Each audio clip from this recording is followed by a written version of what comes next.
നമസ്കാരം. PSC today YouTube ചാനലിലേക്ക് ഏവർക്കും സ്വാഗതം. സുഹൃത്തുക്കളെ, നമ്മൾ ഇന്ന് നോക്കാൻ പോകുന്നത് ഇന്ത്യൻ എക്കണോമിക്സുമായി ബന്ധപ്പെട്ട് 2020 മുതൽ 2025 വരെ കേരള PSC ചോദിച്ചിട്ടുള്ള മുഴുവൻ ചോദ്യങ്ങളും അവയുടെ ഉത്തരങ്ങളുമാണ്. PSC പഠിക്കുന്ന ഒരു ഉദ്യോഗാർത്ഥിയെ സംബന്ധിച്ചിടത്തോളം ഏറ്റവും പ്രധാനപ്പെട്ട കാര്യം എന്ന് പറയുന്നത് പ്രീവിയസ് ക്വസ്റ്റ്യൻസ് പഠിച്ചു തീർക്കുക എന്നത് തന്നെയാണ്. പക്ഷേ ഒരു പ്രീവിയസ് ക്വസ്റ്റ്യൻ നമ്മൾ വർക്കൗട്ട് ചെയ്യുമ്പോൾ ഉണ്ടാകുന്ന ബുദ്ധിമുട്ട് എന്തെന്ന് ചോദിച്ചു കഴിഞ്ഞാൽ പല മേഖലകളിൽ നിന്നുള്ള ചോദ്യങ്ങൾ എടുത്തായിരിക്കും PSC ഒരു ക്വസ്റ്റ്യൻ സെറ്റ് ചെയ്യുന്നത്. അതുകൊണ്ട് തന്നെ നമ്മൾ പഠിച്ചുകൊണ്ടിരിക്കുമ്പോൾ പല മേഖലയിൽ കൂടെ നമ്മൾ കടന്നു പോവേണ്ടി വരും. അതുകൊണ്ട് തന്നെ നമുക്ക് പഠനം ഒരല്പം ബുദ്ധിമുട്ടായി തോന്നുകയും ചെയ്യും. അത് മറികടക്കാനായിട്ട് നമ്മളിവിടെ ഒരു ചെറിയ ഐഡിയ ഉപയോഗിക്കുകയാണ്. വേറൊന്നുമല്ല, 2020 മുതൽ 2025 വരെ PSC ചോദിച്ച ചോദ്യങ്ങളെ കൃത്യമായിട്ട് നമ്മൾ ടോപ്പിക് വൈസ് തിരിച്ചാണ് പഠിക്കാൻ പോകുന്നത്. സുഹൃത്തുക്കൾ വളരെ ശ്രദ്ധിച്ചിരിക്കുക. നമ്മുടെ ഈ പുതിയ പഠന രീതി സുഹൃത്തുക്കൾക്ക് ഇഷ്ടമാകുന്നെങ്കിൽ ദയവ് ചെയ്ത് നിങ്ങളുടെ സുഹൃത്തുക്കൾക്കൊന്ന് ഷെയർ ചെയ്ത് കൊടുക്കുക. സുഹൃത്തുക്കൾക്ക് ഈ പുതിയ പഠന രീതി ഇഷ്ടപ്പെട്ടുവെങ്കിൽ ദയവ് ചെയ്ത് നിങ്ങളുടെ അഭിപ്രായങ്ങൾ കമന്റ് രൂപത്തിൽ രേഖപ്പെടുത്തുക. അതിനോടൊപ്പം തന്നെ നമ്മുടെ ഈ വീഡിയോ ഒന്ന് ലൈക്ക് ചെയ്യാനും ശ്രമിക്കുക. അത് നമുക്ക് വലിയൊരു സപ്പോർട്ടായിരിക്കും.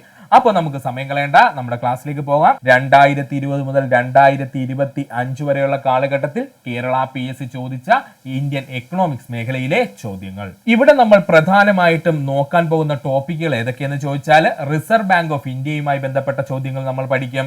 ഇന്ത്യയിലെ മറ്റു ബാങ്കുകളുമായി ബന്ധപ്പെട്ട ചോദ്യങ്ങൾ പഠിക്കും. ഇന്ത്യൻ ബഡ്ജറ്റിനെ കുറിച്ച് നമ്മളിവിടെ പഠിക്കുന്നുണ്ട്. പണം ബന്ധപ്പെട്ട് നമ്മൾ പഠിക്കുന്നുണ്ട്. പഞ്ചവത്സര പദ്ധതികൾ പഠിക്കുന്നുണ്ട്. സാമ്പത്തിക കമ്മിറ്റികൾ എന്ന് പറയുന്ന ടോപ്പിക്ക് നമ്മൾ പഠിക്കുന്നുണ്ട്. ഇൻഷുറൻസ് മേഖല നമ്മളിവിടെ പഠിക്കുന്നുണ്ട്. സ്റ്റോക്ക് എക്സ്ചേഞ്ചുകളെ പറ്റി നമ്മളിവിടെ നോക്കുന്നുണ്ട്. നികുതിയെ പറ്റി നമ്മളിവിടെ നോക്കുന്നുണ്ട്. ഹരിത വിപ്ലവത്തെ പറ്റി നോക്കുന്നുണ്ട്. അപ്പോൾ ഇത്രയും ചേർന്നതാണ് ഇന്ത്യയുടെ ധനതത്വശാസ്ത്രം അല്ലെങ്കിൽ എക്കണോമിക്സ് എന്ന് പറയുന്നത്. ഈ മേഖലകളിലൂടെയൊക്കെ നമ്മുടെ ക്വസ്റ്റ്യൻ പേപ്പർ കയറി ഇറങ്ങി പോയിട്ടുണ്ട്.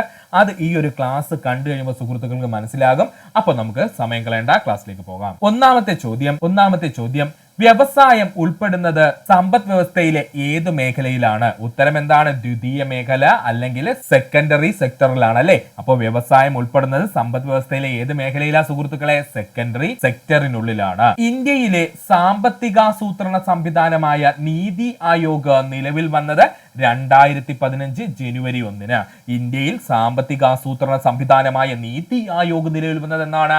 2015 ജനുവരി 1. ഇപ്പോഴത്തെ നമ്മുടെ നീതി ആയോഗിന്റെ CEO ആരാ സുഹൃത്തുക്കളെ? CEO എന്ന് പറയുന്നത് എല്ലാവർക്കും അറിയാം, BVR സുബ്രഹ്മണ്യമാണ് അല്ലെ. BVR സുബ്രഹ്മണ്യനാണ് എന്താന്ന് പറയുന്നത്? നമ്മുടെ ഇപ്പോഴത്തെ നീതി ആയോഗിന്റെ CEO എന്ന് പറയുന്നത്. നമ്മുടെ ഇപ്പോഴത്തെ നീതി ആയോഗിന്റെ വൈസ് ചെയർമാൻ ആരാണ്? VC വൈസ് ചെയർമാൻ ആരാണ്? സുമൻ ബെറി ആണ് അല്ലെ. ആരാണ്? സുമൻ ബെറി ആണ്. നമ്മുടെ ഇപ്പോഴത്തെ നീതി ആയോഗിന്റെ വൈസ് ചെയർമാൻ ആരാണ്? സുമൻ ബെറി ആണ്. ഇനി നീതി ആയോഗിന്റെ ഇപ്പോഴത്തെ ചെയർമാൻ ആരാണ്? നമുക്ക് എല്ലാവർക്കും അറിയാം, നരേന്ദ്ര മോദിയാണ് അല്ലെ. ഇപ്പൊ സുഹൃത്തുക്കൾ വ്യക്തമായിട്ട് ഓർത്തോളണം, ഇന്ത്യൻ സാമ്പത്തികാസൂത്രണ സംവിധാനമായ നീതി ആയോഗ് നിലവിൽ വന്നത് 2015 ജനുവരി 1. ഇപ്പോഴത്തെ നമ്മുടെ നീതി ആയോഗിന്റെ CEO BVR സുബ്രഹ്മണ്യമാണ്. വൈസ് ചെയർമാൻ ആരെന്ന് ചോദിച്ചാൽ അത് സുമൻ ബെറി ആണ്. ഇനി ചെയർമാൻ ആരാണ്? നരേന്ദ്ര മോദിയാണ്. താഴെ പറയുന്നവയിൽ മൂന്നാം പഞ്ചവത്സര പദ്ധതി കാലത്ത് തുടക്കം കുറിച്ച പ്രവർത്തനം ഹരിത വിപ്ലവമാണ്. താഴെ പറയുന്നവയിൽ മൂന്നാം പഞ്ചവത്സര പദ്ധതി കാലത്ത് തുടക്കം കുറിച്ച പ്രവർത്തനം എന്താ? ഹരിത വിപ്ലവമാണ്. ഖരീബി ഘടാവോ എന്ന് പ്രഖ്യാപിച്ചത് 5ാം പഞ്ചവത്സര പദ്ധതി കാലത്ത്. ഖരീബി ഘടാവോ എന്ന് പ്രഖ്യാപിച്ചത് ഏത് പഞ്ചവത്സര പദ്ധതി കാലത്താ? 5ാം പഞ്ചവത്സര പദ്ധതി കാലത്ത്. വ്യാവസായിക വൽക്കരണം നടന്നത് 2ാം പഞ്ചവത്സര പദ്ധതി കാലത്ത്. ഇതൊക്കെ നമുക്ക് അറിയാവുന്നതാണ്. വ്യാവസായിക വൽക്കരണം നടന്നത് ഏത് പഞ്ചവത്സര പദ്ധതി കാലത്താ? 2ാം പഞ്ചവത്സര പദ്ധതി കാലത്താണ്. പുത്തൻ സാമ്പത്തിക നയം അഥവാ ന്യൂ എക്കണോമിക് പോളിസി ആരംഭിച്ചത് ഏത് പഞ്ചവത്സര പദ്ധതി കാലത്താ? അത് 7ാം പഞ്ചവത്സര പദ്ധതി കാലത്താണ് കേട്ടോ. ഇമ്പോർട്ടന്റ് ആണ്. അപ്പോൾ പുത്തൻ സാമ്പത്തിക നയം കൊണ്ടുവന്നത് അല്ലെങ്കിൽ ന്യൂ എക്കണോമിക് പോളിസി 1991 വന്നത് ഏത് പഞ്ചവത്സര പദ്ധതി കാലത്താ? 7ാം പഞ്ചവത്സര പദ്ധതി കാലത്താണ്. ഇന്ത്യയിൽ GST ബിൽ പാസാക്കിയ ആദ്യ സംസ്ഥാനം ആസാം. ഇന്ത്യയിൽ GST ബിൽ പാസാക്കിയ ആദ്യ സംസ്ഥാനം ഏതാണ്? ആസാമാണ്. രണ്ടാമത്തെ സംസ്ഥാനം ചോദിക്കുന്നെങ്കിൽ അത് ബീഹാർ ആണ്. ഇന്ത്യയിൽ GST ബിൽ പാസാക്കിയ ആദ്യ സംസ്ഥാനം ആസാമും രണ്ടാമത്തെ സംസ്ഥാനം ഏതാ സുഹൃത്തുക്കളെ? ബീഹാറുമാണ്. മൂന്നാമതായി GST ബിൽ പാസാക്കിയ സംസ്ഥാനം ചോദിച്ചാൽ അത് ജാർഖണ്ഡ് ആണ്. ഓർത്തോളണേ, മൂന്നാമതായിട്ട് GST ബിൽ പാസാക്കിയ സംസ്ഥാനം ചോദിച്ചാൽ അത് ജാർഖണ്ഡ് ആണ്. GST ബില്ലിന്റെ അമെൻമെന്റ് ആക്ട് എത്രയാ സുഹൃത്തുക്കളെ? 101ാം അമെൻമെന്റ് ആക്ട് ആയിരുന്നല്ലേ, അല്ലെങ്കിൽ 101ാം ഭരണഘടനാ ഭേദഗതി പ്രകാരമാണ് ആര് നിലവിൽ വന്നത്? GST GST നിലവിൽ വന്നത് കേട്ടോ. അപ്പോൾ GST നിലവിൽ വന്ന ഭരണഘടനാ ഭേദഗതി എത്രയാ? 101 ഭരണഘടനാ ഭേദഗതിയാണ്. എത്രാമത് ബില്ലായിരുന്നു സുഹൃത്തുക്കളെ? 122ാമത് ബില്ലായിട്ടാണ് ഇത് അവതരിപ്പിക്കപ്പെട്ടത്. ഇമ്പോർട്ടന്റ് ആണ്. GSTയുടെ ബില്ല് എന്ന് ചോദിച്ചാൽ അത് 122ാമത്തെ ബില്ലും. ഇനി GST നിലവിൽ വന്നത് ഏത് അമെന്റ്മെന്റ് പ്രകാരം അല്ലെങ്കിൽ ഏത് ഭരണഘടനാ ഭേദഗതി പ്രകാരം എന്ന് ചോദിച്ചാൽ 101 ഭരണഘടനാ ഭേദഗതി പ്രകാരമാണ്. 1921 നിലവിൽ വന്ന ഇംപീരിയൽ ബാങ്ക് ഓഫ് ഇന്ത്യയുടെ ഇപ്പോഴത്തെ പേരെന്താണ്? State bank of India. ഇങ്ങനെയുള്ള ചോദ്യമൊക്കെ ഇമ്പോർട്ടന്റ് ആണ്. 1921 നിലവിൽ വന്ന ഇംപീരിയൽ ബാങ്ക് ഓഫ് ഇന്ത്യയുടെ ഇപ്പോഴത്തെ പേരെന്താ? സ്റ്റേറ്റ് ബാങ്ക് ഓഫ് ഇന്ത്യ എന്നാണ്. ഇംപീരിയൽ ബാങ്ക് ഓഫ് ഇന്ത്യ നിലവിൽ വന്നതെന്ന് ചോദിച്ചാൽ 1921 ജനുവരി മാസം 27-ാം തീയതിയാണ്. ഓർക്കണം, ഇംപീരിയൽ ബാങ്ക് ഓഫ് ഇന്ത്യ നിലവിൽ വന്നത് 1921 ജനുവരി മാസം 27-ാം തീയതിയാണ്. ഇനി ഇംപീരിയൽ ബാങ്ക് ആരാണ് ആരംഭിച്ചതെന്ന് ചോദിച്ചു കഴിഞ്ഞാൽ അത് JM കെയ്ൻസ് ആണ്. ഓർത്തോളനെ, JM കെയ്ൻസ് എന്ന് പറയുന്ന വ്യക്തിയാണ് ഇംപീരിയൽ ബാങ്ക് ഓഫ് ഇന്ത്യ ആരംഭിച്ചത്. ഇംപീരിയൽ ബാങ്ക് ഓഫ് ഇന്ത്യ ആരംഭിച്ചത് ആരാണ്? JM കെയ്ൻസ് ആണ്. ഇനി ഇംപീരിയൽ ബാങ്ക് ഓഫ് ഇന്ത്യ എന്ന് പറയുന്നത് അന്ന് ഇന്ത്യയിൽ ഉണ്ടായിരുന്ന 3 പ്രധാനപ്പെട്ട ബാങ്കുകളെ ലയിപ്പിച്ച് രൂപീകരിച്ചതാണ് കേട്ടോ. ഇംപീരിയൽ ബാങ്ക് ഓഫ് ഇന്ത്യ എന്ന് പറയുന്നത് അന്ന് നമ്മുടെ ബ്രിട്ടീഷ് ഇന്ത്യയിൽ ഉണ്ടായിരുന്ന പ്രധാനപ്പെട്ട 3 ബാങ്കുകളെ ലയിപ്പിച്ചായിരുന്നു. ഏതൊക്കെയായിരുന്നു ആ 3 ബാങ്കുകൾ എന്ന് ചോദിച്ചാൽ bank of Bengal, bank of Bombay, bank of Madras. ഇങ്ങനെ 3 ബാങ്കുകൾ കേട്ടോ. അപ്പോൾ ഇംപീരിയൽ ബാങ്ക് ഓഫ് ഇന്ത്യ എന്ന് പറഞ്ഞു കഴിഞ്ഞാൽ ബ്രിട്ടീഷുകാരുടെ കാലത്തെ 3 പ്രധാനപ്പെട്ട ബാങ്കുകൾ ലയിപ്പിച്ചുണ്ടാക്കിയതാണ്. അത് ഏതൊക്കെ ബാങ്കുകളാ? Bank of Bengal, bank of Bombay, bank of Madras. ഇപ്പോൾ ഈ ഇംപീരിയൽ ബാങ്ക് ഓഫ് ഇന്ത്യ അറിയപ്പെടുന്ന പേര് സ്റ്റേറ്റ് ബാങ്ക് ഓഫ് ഇന്ത്യ എന്നാണ്. അതുപോലെ തന്നെ ഇംപീരിയൽ ബാങ്ക് രൂപീകരിച്ച വർഷം 1921 ജനുവരി മാസം 27-ാം തീയതി. ഇംപീരിയൽ ബാങ്ക് ലയനം അല്ലെങ്കിൽ അത് രൂപീകരിച്ച വ്യക്തിത്വമാരാണ്? JM കെയ്ൻസ് ആണ്. കേരള ബാങ്ക് നിലവിൽ വന്ന വർഷം 2019 നവംബർ 29. ഇമ്പോർട്ടന്റ് പോയിന്റ് ആണ്. കേരള ബാങ്ക് നിലവിൽ വന്ന വർഷം 2019 നവംബർ മാസം 29-ാം തീയതിയാണ്. കേരള ബാങ്കിന്റെ ഹെഡ് ക്വാർട്ടേഴ്സ് എവിടെയാ സുഹൃത്തുക്കളെ? അത് തിരുവനന്തപുരമാണ്. കേരള ബാങ്കിന്റെ ഹെഡ് ക്വാർട്ടേഴ്സ് എവിടെയാണ്? തിരുവനന്തപുരമാണ്. അതുപോലെ തന്നെ കേരളത്തിലെ 2ാമത്തെ ഏറ്റവും വലിയ ബാങ്ക് എന്നറിയപ്പെടുന്നത് കേരള ബാങ്ക് ആണ് കേട്ടോ. കേരളത്തിലെ 2ാമത്തെ ഏറ്റവും വലിയ ബാങ്ക് എന്നറിയപ്പെടുന്നത് കേരള ബാങ്ക് ആണ്. ഇനി കേരളത്തിലെ ഏറ്റവും വലിയ ബാങ്ക് അല്ലെങ്കിൽ ഇന്ത്യയിലെ ഏറ്റവും വലിയ ബാങ്ക് എന്ന് ചോദിച്ചു കഴിഞ്ഞാൽ അത് ഒറ്റ ഉത്തരമുള്ള ആരാ? അത് SBI തന്നെയാണ്. എന്നാൽ ഇവിടെ ഓർക്കാനുള്ളത് കേരള ബാങ്കിന്റെ പ്രത്യേകത എന്താ? കേരളത്തിലെ 2ാമത്തെ ഏറ്റവും വലിയ ബാങ്ക് എന്നറിയപ്പെടുന്നത് കേരള ബാങ്ക് ആണ്. കേരളത്തിലെ ആദ്യത്തെ ബാങ്ക് ഏതായിരുന്നു? അതായിരുന്നു നെടുങ്ങാടി ബാങ്ക്. നെടുങ്ങാടി ബാങ്ക് ആയിരുന്നു കേരളത്തിലെ ആദ്യത്തെ ബാങ്ക്. കേരളത്തിലെ ആദ്യത്തെ ബാങ്ക് ഏതാണ്? നെടുങ്ങാടി ബാങ്ക്. അതായത് അപ്പു നെടുങ്ങാടി ആരംഭിച്ച നെടുങ്ങാടി ബാങ്ക് ആയിരുന്നു കേരളത്തിലെ ആദ്യത്തെ ബാങ്ക് എന്ന പേരിൽ അറിയപ്പെടുന്നത്. ഇനി ഒരു പോയിന്റുള്ള സുഹൃത്തുക്കൾ ഓർത്തു വെച്ചേക്കുക. കേരള ബാങ്കിന് നിലവിൽ കേരളത്തിൽ എത്ര ബ്രാഞ്ചുകൾ ഉണ്ടെന്ന് ചോദിച്ചാൽ 823 ബ്രാഞ്ചുകളുണ്ട് കേട്ടോ. കേരള ബാങ്കിന് നിലവിൽ എത്ര ബ്രാഞ്ചുകളുണ്ട്? കേരളത്തിലെ 823 ബ്രാഞ്ചുകളുണ്ട്. അതുകൂടെ ഒന്ന് ഓർക്കുക. ഇന്ത്യൻ സമ്പദ് വ്യവസ്ഥ താഴെ പറയുന്നവയിൽ ഏതാണ്? നമുക്ക് എല്ലാവർക്കും അറിയാം, മിശ്ര സമ്പദ് വ്യവസ്ഥയാണ്. ഇന്ത്യയുടെ സമ്പദ് വ്യവസ്ഥ താഴെ പറയുന്നവയിൽ ഏതാണ്? മിശ്ര സമ്പദ് വ്യവസ്ഥയാണ് കേരളത്തിനുള്ളത്. GST നിലവിൽ വന്നതെന്ന് 2017 ജൂലൈ 1. ഇപ്പോഴും ചോദിക്കുന്ന ചോദ്യമാണ്. GST നിലവിൽ വന്നതെന്നാണ്? 2017 ജൂലൈ 1-നാണ്.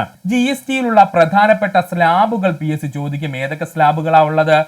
0% സ്ലാബുണ്ട്, 5% സ്ലാബുണ്ട്, 18% സ്ലാബുണ്ട്, 28% സ്ലാബുണ്ട്. ഓർത്തോളണേ. ഇങ്ങനെയാണ് നമ്മുടെ GSTയിലെ പ്രധാന സ്ലാബുകൾ വരുന്നത്. ഓർക്കുക, 0% സ്ലാബ്, 5% സ്ലാബ്, 18% സ്ലാബ്, 28% സ്ലാബ് എന്നിവയാണ്. നമ്മുടെ GSTയുടെ ഇപ്പോഴത്തെ ചെയർമാൻ ആരായിരിക്കും? GSTയുടെ ഇപ്പോഴത്തെ ചെയർമാൻ എന്ന് പറയുന്നത് നിർമ്മല സീതാരാമനാണ്. ആരാണ്? നിർമ്മല സീതാരാമനാണ് നമ്മുടെ GSTയുടെ കറണ്ട് ചെയർമാൻ. അതായത് GSTയുടെ ചെയർമാൻ എന്ന് പറയുന്നത് എക്സ് ഒഫീഷ്യോ പോസ്റ്റ് ആണെന്ന് നമുക്ക് പറയാം. അതായത് ആരാണോ ധനകാര്യമന്ത്രി ആയിരിക്കുന്നത് അവരായിരിക്കും GSTയുടെ ചെയർമാൻ ആകുന്നത്. അങ്ങനെ GSTയുടെ ചെയർമാൻ ആയിരിക്കുന്ന വ്യക്തി ആരായിപ്പോ? നിർമ്മല സീതാരാമനാണ്. ബാങ്ക് ഓഫ് ഹിന്ദുസ്ഥാൻ ഇന്ത്യയിൽ ആരംഭിച്ച വർഷം 1770. ബാങ്ക് ഓഫ് ഹിന്ദുസ്ഥാൻ ഇന്ത്യയിൽ ആരംഭിച്ച വർഷം 1770 ആണ്. എവിടെയാ ബാങ്ക് ഓഫ് ഹിന്ദുസ്ഥാൻ ആരംഭിച്ചത്? കൊൽക്കത്തയിലാണ് കേട്ടോ. ഓർത്തോളനെ, കൊൽക്കത്തയിലാണ് ബാങ്ക് ഓഫ് ഹിന്ദുസ്ഥാൻ ആരംഭിച്ചത്. അപ്പോൾ ബാങ്ക് ഓഫ് ഹിന്ദുസ്ഥാൻ ഇന്ത്യയിൽ ആരംഭിച്ച വർഷം 1770 എവിടെയാണ്? കൊൽക്കത്തയിലാണ്. ഈ ബാങ്ക് ഓഫ് ഹിന്ദുസ്ഥാൻ എന്ന് പറയുന്നത് ബ്രിട്ടീഷുകാർ ആരംഭിച്ച ഒരു ബാങ്ക് ആണെങ്കിലും അതിന് പിന്നിൽ പ്രവർത്തിച്ച ഒരു സ്ഥാപനമുണ്ട്. അതാണ് അലക്സാണ്ടർ കോ കമ്പനി കേട്ടോ. ഓർത്തോളണം, ബാങ്ക് ഓഫ് ഹിന്ദുസ്ഥാൻ രൂപീകരിക്കുന്നതിന് വേണ്ടിയിട്ട് ബ്രിട്ടീഷുകാരുമായിട്ട് കൈകോർത്ത കമ്പനി ഏതാണ്? അലക്സാണ്ടർ കോ കമ്പനിയാണ്. 1952 കേന്ദ്ര ഗവൺമെന്റ് മൊത്തം ചെലവിന്റെ എത്ര ശതമാനമാണ് വിദ്യാഭ്യാസത്തിന് ചെലവഴിച്ചത്? 7.92%. ഒരുപാട് ഡീപ്പായിട്ട് ചോദിച്ച ചോദ്യമായിരുന്നു. 1952 കേന്ദ്ര ഗവൺമെന്റിന്റെ മൊത്തം ചെലവിന്റെ എത്ര ശതമാനമാണ് വിദ്യാഭ്യാസത്തിനായി ചെലവഴിച്ചതെന്ന് ചോദിച്ചാൽ 7.92%. ബാങ്കിംഗ് നിയമനങ്ങൾക്ക് നിർമ്മിത ബുദ്ധി ഉപയോഗപ്പെടുത്തുന്ന ഇന്ത്യയിലെ ആദ്യ ബാങ്ക് ഫെഡറൽ ബാങ്ക്. ബാങ്കിംഗ് നിയമനങ്ങൾക്ക് നിർമ്മിത ബുദ്ധി ഉപയോഗപ്പെടുത്തുന്ന ഇന്ത്യയിലെ ആദ്യത്തെ ബാങ്ക് ഏതാ? ഫെഡറൽ ബാങ്ക് ആണ്. ഇന്ത്യയിലെ ആദ്യത്തെ AI ചാറ്റ് ബോട്ട് ഏതിലാ വന്നത്? അത് HDFC ബാങ്കിനാണ്. ഓർത്തോളണം, HDFC ബാങ്കിന്റെ ഭാഗമായിട്ടാണ് ഇന്ത്യയിലെ ആദ്യത്തെ AI ചാറ്റ് ബോട്ട് വന്നത്. ആ AI ചാറ്റ് ബോട്ടിന്റെ പേരെന്താണ്? ഇവ എന്നായിരുന്നു. ഇവ അല്ലെങ്കിൽ ഇവ എന്ന് പറയാം. ഇതായിരുന്നു ഇന്ത്യയിലെ ആദ്യത്തെ ചാറ്റ് ബോട്ട് എന്ന് പറയുന്നത്. അത് ഏത് ബാങ്കാണ് ഇൻട്രൊഡ്യൂസ് ചെയ്തത്? HDFC ബാങ്കാണ് ഇൻട്രൊഡ്യൂസ് ചെയ്തത്. ഇന്ത്യയിലെ ആദ്യത്തെ റോബോട്ട് ബാങ്കിംഗ് സിസ്റ്റം ആരംഭിച്ചത് ഏത് ബാങ്കാണ്? അത് സിറ്റി ബാങ്ക് ഓഫ് ഇന്ത്യ ആണ് കേട്ടോ. എന്താണ്? സിറ്റി ബാങ്ക് ഓഫ് ഇന്ത്യയാണ് എന്താരംഭിച്ചത്? ഇന്ത്യയിൽ ആദ്യമായിട്ട് ഒരു റോബോട്ട് സംവിധാനം എന്ത് കൊണ്ടുവന്നു? ബാങ്കിങ് സിസ്റ്റത്തിൽ കൊണ്ടുവന്നത് ആരാണ്? സിറ്റി ബാങ്ക് ഓഫ് ഇന്ത്യയാണ്. അതുപോലെ തന്നെ SBIയുടെ AI ചാറ്റ് ബോട്ടിന്റെ പേരെന്താ സുഹൃത്തുക്കളെ? അതുകൂടെ ഒന്ന് ഓർത്ത് വെച്ചോളണം. SBIയുടെ AI ചാറ്റ് ബോട്ടിന്റെ പേരാണ് സിയ എന്ന്. SBIയുടെ AI ചാറ്റ് ബോട്ടിന്റെ പേരെന്താണ്? സിയ എന്നാണ്. കേരള സംസ്ഥാനത്തെ ആദ്യത്തെ സമ്പൂർണ്ണ വിള ഇൻഷുറൻസ് ജില്ല കാസർഗോഡ് ജില്ല. ഇപ്പോഴും ഈ ചോദ്യം ചോദിക്കുന്നുണ്ട്. കേരള സംസ്ഥാനത്തെ ആദ്യത്തെ സമ്പൂർണ്ണ വിള ഇൻഷുറൻസ് ജില്ല ഏതാണ്? കാസർഗോഡ് ജില്ലയാണ്. താഴെ കൊടുത്തിരിക്കുന്നവയിൽ നീതി ആയോഗിന്റെ ലക്ഷ്യങ്ങളിൽ പെടാത്തതേത് എന്നാണ് ചോദിച്ചിരിക്കുന്നത്. വ്യവസായ സേവന മേഖലകളിൽ സർക്കാർ പങ്കാളിത്തം കുറയ്ക്കുക. ശരിയാണ്. കാർഷിക വളർച്ച നേടാൻ സമ്പന്ന വർഗത്തെ പ്രയോജനപ്പെടുത്തുക. തെറ്റാണ് കേട്ടോ. കാർഷിക വളർച്ച നേടാൻ സമ്പന്ന വർഗത്തെ പ്രയോജനപ്പെടുത്തുക എന്നുള്ളത് നീതി ആയോഗിന്റെ ലക്ഷ്യമല്ല. സമ്പദ് വ്യവസ്ഥയുടെ ഉൽപാദക ക്ഷമത വർദ്ധിപ്പിക്കുക. ശരിയാണ്. സമ്പദ് വ്യവസ്ഥയുടെ ഉൽപാദനക്ഷമത വർദ്ധിപ്പിക്കുക. സാങ്കേതിക വിദ്യയുടെ സഹായത്തോടെ നഗരങ്ങളെ സുരക്ഷിത ആവാസ കേന്ദ്രങ്ങളാക്കി മാറ്റുക. സാങ്കേതിക വിദ്യയുടെ സഹായത്തോടെ നഗരങ്ങളെ സുരക്ഷിത ആവാസ കേന്ദ്രങ്ങളാക്കി മാറ്റുക. അപ്പോൾ നീതി ആയോഗിന്റെ പ്രധാന ലക്ഷ്യങ്ങളിൽ പെടുന്നത് ഏതൊക്കെയാണ്? വ്യവസായ സേവന മേഖലകളിൽ സർക്കാർ പങ്കാളിത്തം കുറയ്ക്കുക, സമ്പദ് വ്യവസ്ഥയുടെ ഉൽപാദനക്ഷമത വർദ്ധിപ്പിക്കുക, സാങ്കേതിക വിദ്യയുടെ സഹായത്തോടെ നഗരങ്ങളെ സുരക്ഷിത ആവാസ കേന്ദ്രങ്ങളാക്കി മാറ്റുക. ഇത്രയുമാണ് നീതി ആയോഗിന്റെ പ്രധാന ലക്ഷ്യങ്ങളിൽ പെടുന്ന പോയിന്റുകൾ. ഇന്ത്യൻ സാമ്പത്തിക വ്യവസ്ഥയിൽ പ്രാഥമിക മേഖലയിൽ ഉൾപ്പെടുന്ന സാമ്പത്തിക പ്രവർത്തനം ഖനനം. നമ്മൾ ഓൾറെഡി പറഞ്ഞതാണ്. ഇന്ത്യൻ സമ്പദ് വ്യവസ്ഥയിൽ പ്രാഥമിക മേഖലയിൽ ഉൾപ്പെടുന്ന സാമ്പത്തിക പ്രവർത്തനം ഏതാണ്? ഖനനമാണ്. ഇന്ത്യയിലെ ഏറ്റവും വലിയ ധാതു അധിഷ്ഠിത വ്യവസായം ഇരുമ്പുരുക്ക് വ്യവസായം. ഇന്ത്യയിലെ ഏറ്റവും വലിയ ധാതു അധിഷ്ഠിത വ്യവസായം ഏതാ സുഹൃത്തുക്കളെ? അത് ഇരുമ്പുരുക്ക് വ്യവസായമാണ്. താഴെ പറയുന്നവയിൽ വാണിജ്യ ബാങ്കുകളുടെ ധർമ്മങ്ങളിൽ ഉൾപ്പെടുന്നത് ഏതാണ്? നിക്ഷേപങ്ങൾ സ്വീകരിക്കുക എന്നതാണ്. താഴെ പറയുന്നവയിൽ വാണിജ്യ ബാങ്കുകളുടെ ധർമ്മങ്ങളിൽ ഉൾപ്പെടുന്നത് ഏതാണ്? നിക്ഷേപങ്ങൾ സ്വീകരിക്കുക എന്നതാണ്. എന്നാൽ നോട്ട് അച്ചടിച്ചിറങ്ങുന്നതും സർക്കാരിന്റെ ബാങ്ക് എന്നറിയപ്പെടുന്നതും വായ്പ നിയന്ത്രിക്കുന്നതും ഒക്കെ ആരാണ്? RBI ആണ് കേട്ടോ. ശ്രദ്ധിച്ചോളണേ. നോട്ട് അച്ചടിച്ചിറക്കലും സർക്കാരിന്റെ ബാങ്ക് എന്നറിയപ്പെടുന്നതും വായ്പ നിയന്ത്രിക്കുന്നതും ഒക്കെ ആരാണ്? റിസർവ് ബാങ്ക് ഓഫ് ഇന്ത്യയാണ്. ചുവടെ കൊടുത്തിട്ടുള്ള പ്രസ്താവനകളിൽ ഉദാരവൽക്കരണത്തിന്റെ ഫലമായുള്ള മാറ്റത്തിൽ പെടുന്നവ ഏതൊക്കെയാണ്? നമുക്ക് നോക്കാം. വ്യവസായങ്ങൾ തുടങ്ങുവാനുള്ള നിയന്ത്രണങ്ങൾ ലഘൂകരിച്ചു. ശരിയാണ്. വ്യവസായങ്ങൾ ഇന്ത്യയിൽ തുടങ്ങുവാനുള്ള നിയന്ത്രണങ്ങൾ ലഘൂകരിക്കുകയുണ്ടായി. കമ്പോള നിയന്ത്രണങ്ങൾ പിൻവലിച്ചു. ശരിയാണ്. കമ്പോള നിയന്ത്രണങ്ങൾ പിൻവലിച്ചു. കൂടുതൽ മേഖലകളിൽ വിദേശ നിക്ഷേപം അനുവദിച്ചു. ശരിയാണ്. കൂടുതൽ മേഖലകളിൽ വിദേശ നിക്ഷേപം അനുവദിക്കുകയും ചെയ്തു. ഇറക്കുമതി ചുങ്കവും നികുതികളും കൂട്ടി ഒരിക്കലുമില്ല. ഇറക്കുമതി ചുങ്കവും നികുതികളും മാക്സിമം കുറയ്ക്കുകയാണ് 1991 ന്യൂ എക്കണോമിക് പോളിസി പ്രകാരം നടന്നത് കേട്ടോ. ശ്രദ്ധിച്ചോളണം. ഇറക്കുമതി ചുങ്കവും നികുതികളും മാക്സിമം കുറച്ചുകൊണ്ട് വിദേശ നിക്ഷേപം എങ്ങനെയും ഇന്ത്യയിലേക്ക് കൂട്ടുക എന്നതായിരുന്നു 1991 ന്യൂ എക്കണോമിക് പോളിസിയുടെ പ്രധാനപ്പെട്ട ലക്ഷ്യം എന്ന് പറയുന്നത്. അപ്പൊ ഇവിടെ ശരിയായിട്ടുള്ള പോയിന്റ് ഏതൊക്കെയാ? അപ്പൊ ഉദാരവൽക്കരണത്തിന്റെ ഫലമായുള്ള പ്രധാനപ്പെട്ട മാറ്റങ്ങൾ പെടുന്നവ ഏതൊക്കെയാണ്? വ്യവസായങ്ങൾ തുടങ്ങുവാനുള്ള നിയന്ത്രണങ്ങൾ ലഘൂകരിച്ചു, കമ്പോള നിയന്ത്രണങ്ങൾ പിൻവലിച്ചു, കൂടുതൽ മേഖലകളിൽ വിദേശ നിക്ഷേപം അനുവദിക്കുകയും ചെയ്തു. So option B is the right answer. 2020 April 1 നിലവിൽ വന്ന ബാങ്ക് ലയനത്തോടുകൂടി ഇന്ത്യയിലെ ഏറ്റവും വലിയ രണ്ടാമത്തെ പൊതുമേഖലാ ബാങ്കായി മാറിയത് പഞ്ചാബ് നാഷണൽ ബാങ്ക് ആണ്. ഓർത്തോളനെ 2020 ഏപ്രിൽ 1 നിലവിൽ വന്ന ബാങ്ക് ലയനത്തോടുകൂടി ഇന്ത്യയിലെ ഏറ്റവും വലിയ രണ്ടാമത്തെ പൊതുമേഖലാ ബാങ്ക് ആയത് ആരാണ്? പഞ്ചാബ് നാഷണൽ ബാങ്ക് ആണ്. പഞ്ചാബ് നാഷണൽ ബാങ്ക് രൂപീകരിച്ച വർഷം എത്രയാ സുഹൃത്തുക്കളെ? 1894 മെയ് മാസം 19 ഓർക്കണം. പഞ്ചാബ് നാഷണൽ ബാങ്ക് രൂപീകരിച്ച വർഷം 1894 മെയ് മാസം 19 ആരാണ് പഞ്ചാബ് നാഷണൽ ബാങ്ക് രൂപീകരിച്ചത് അല്ലെങ്കിൽ കൊണ്ടുവന്ന വ്യക്തി? നമുക്ക് എല്ലാവർക്കും അറിയാം, ലാലാ ലജ്പത് റായി ആണല്ലേ. ലാലാ ലജ്പത് റായി ആണ് പഞ്ചാബ് നാഷണൽ ബാങ്ക് രൂപീകരിച്ചത്. ഇത്രയും പോയിന്റ്സ് ഓർക്കുക. അപ്പോൾ 2020 ഏപ്രിൽ വന്ന ബാങ്ക് ലയനത്തോടു കൂടി ഇന്ത്യയിലെ രണ്ടാമത്തെ ഏറ്റവും വലിയ പൊതുമേഖലാ ബാങ്ക് ആരാണ്? പഞ്ചാബ് നാഷണൽ ബാങ്ക് ആണ്. ഇത് 1894 മെയ് 19 രൂപീകരിക്കപ്പെട്ടു. പഞ്ചാബ് നാഷണൽ ബാങ്ക് രൂപീകരിച്ചത് ആരാണ്? ലാലാ ലജ്പത് റായി ആണ്. ഇനി പഞ്ചാബ് നാഷണൽ ബാങ്കിന്റെ ആസ്ഥാനം എവിടെയെന്ന് ചോദിച്ചാൽ തെറ്റിപ്പോവരുത്, ഡൽഹിയാണ്. പഞ്ചാബ് നാഷണൽ ബാങ്കിന്റെ ആസ്ഥാനം ചോദിച്ചാൽ എവിടെയാണത്? ന്യൂഡൽഹിയാണ്. പഞ്ചാബ് നാഷണൽ ബാങ്ക് എന്ന് കേൾക്കുമ്പോൾ നേരെ പഞ്ചാബിൽ പോവല്ലേ. പഞ്ചാബ് നാഷണൽ ബാങ്കിന്റെ ആസ്ഥാനം എവിടെയാണ്? ന്യൂഡൽഹിയാണ്. 2020 ഫെബ്രുവരിയിൽ പേപ്പർലെസ് ബഡ്ജറ്റ് നടപ്പിലാക്കിയ സംസ്ഥാനം ഒഡീഷ. 2020 ഫെബ്രുവരിയിൽ പേപ്പർലെസ് ബഡ്ജറ്റ് നടപ്പിലാക്കിയ സംസ്ഥാനം ഏതാ? ഒഡീഷയാണ്. ഇനിയും ഈ ഭാഗത്ത് നിന്ന് ചോദ്യം വരും, ശ്രദ്ധിക്കണം. 2020 ഫെബ്രുവരിയിൽ പേപ്പർലെസ് ബഡ്ജറ്റ് നടത്തിയ സംസ്ഥാനം ഒഡീഷ. കേരളത്തിലെ ആദ്യത്തെ ധനകാര്യമന്ത്രി അച്യുത മേനോൻ. കേരളത്തിലെ ആദ്യത്തെ ധനകാര്യമന്ത്രി ആരാ? അച്യുത മേനോനാണ്. ഇനി കേരളത്തിലെ ആദ്യത്തെ CM ആരാണ്? അല്ലെങ്കിൽ കേരളത്തിലെ ആദ്യത്തെ മുഖ്യമന്ത്രി ആരാണ്? അത് EMS നമ്പൂതിരിപ്പാടാണ്. കേരളത്തിലെ ആദ്യത്തെ CM ആരാണ്? EMS നമ്പൂതിരിപ്പാടാണ്. അതുപോലെ നമുക്ക് പഠിക്കേണ്ട മറ്റു പോയിന്റ് ആണ്, കേരളത്തിലെ ഇപ്പോഴത്തെ ധനകാര്യമന്ത്രി KN ബാലഗോപാലാണ്. കേരളത്തിലെ ഇപ്പോഴത്തെ ധനകാര്യമന്ത്രി ആരാ? KN ബാലഗോപാലാണ്. ഇനി കേരളത്തിലെ ഏറ്റവും കൂടുതൽ ധനമന്ത്രിയായിരുന്ന വ്യക്തി ആരാണ്? KM മാണിയാണ്. കേരളത്തിലെ ഏറ്റവും കൂടുതൽ കാലം ധനമന്ത്രിയായിരുന്ന വ്യക്തി ആരാണ്? KM മാണിയാണ്. അതുപോലെ തന്നെ കേരളത്തിലെ ഏറ്റവും കുറച്ചുകാലം ധനമന്ത്രിയായിരുന്ന വ്യക്തി CH മുഹമ്മദ് കോയയാണ്. കേരളത്തിലെ ഏറ്റവും കുറച്ചുകാലം ധനമന്ത്രിയായിരുന്ന വ്യക്തിത്വമാരാണ്? CH മുഹമ്മദ് കോയയാണ്. ഇനി കേരളത്തിലെ ഏറ്റവും കൂടുതൽ ബഡ്ജറ്റ് അവതരിപ്പിച്ച ധനമന്ത്രി ആരാണ്? അതും KM മാണി തന്നെയാണ്.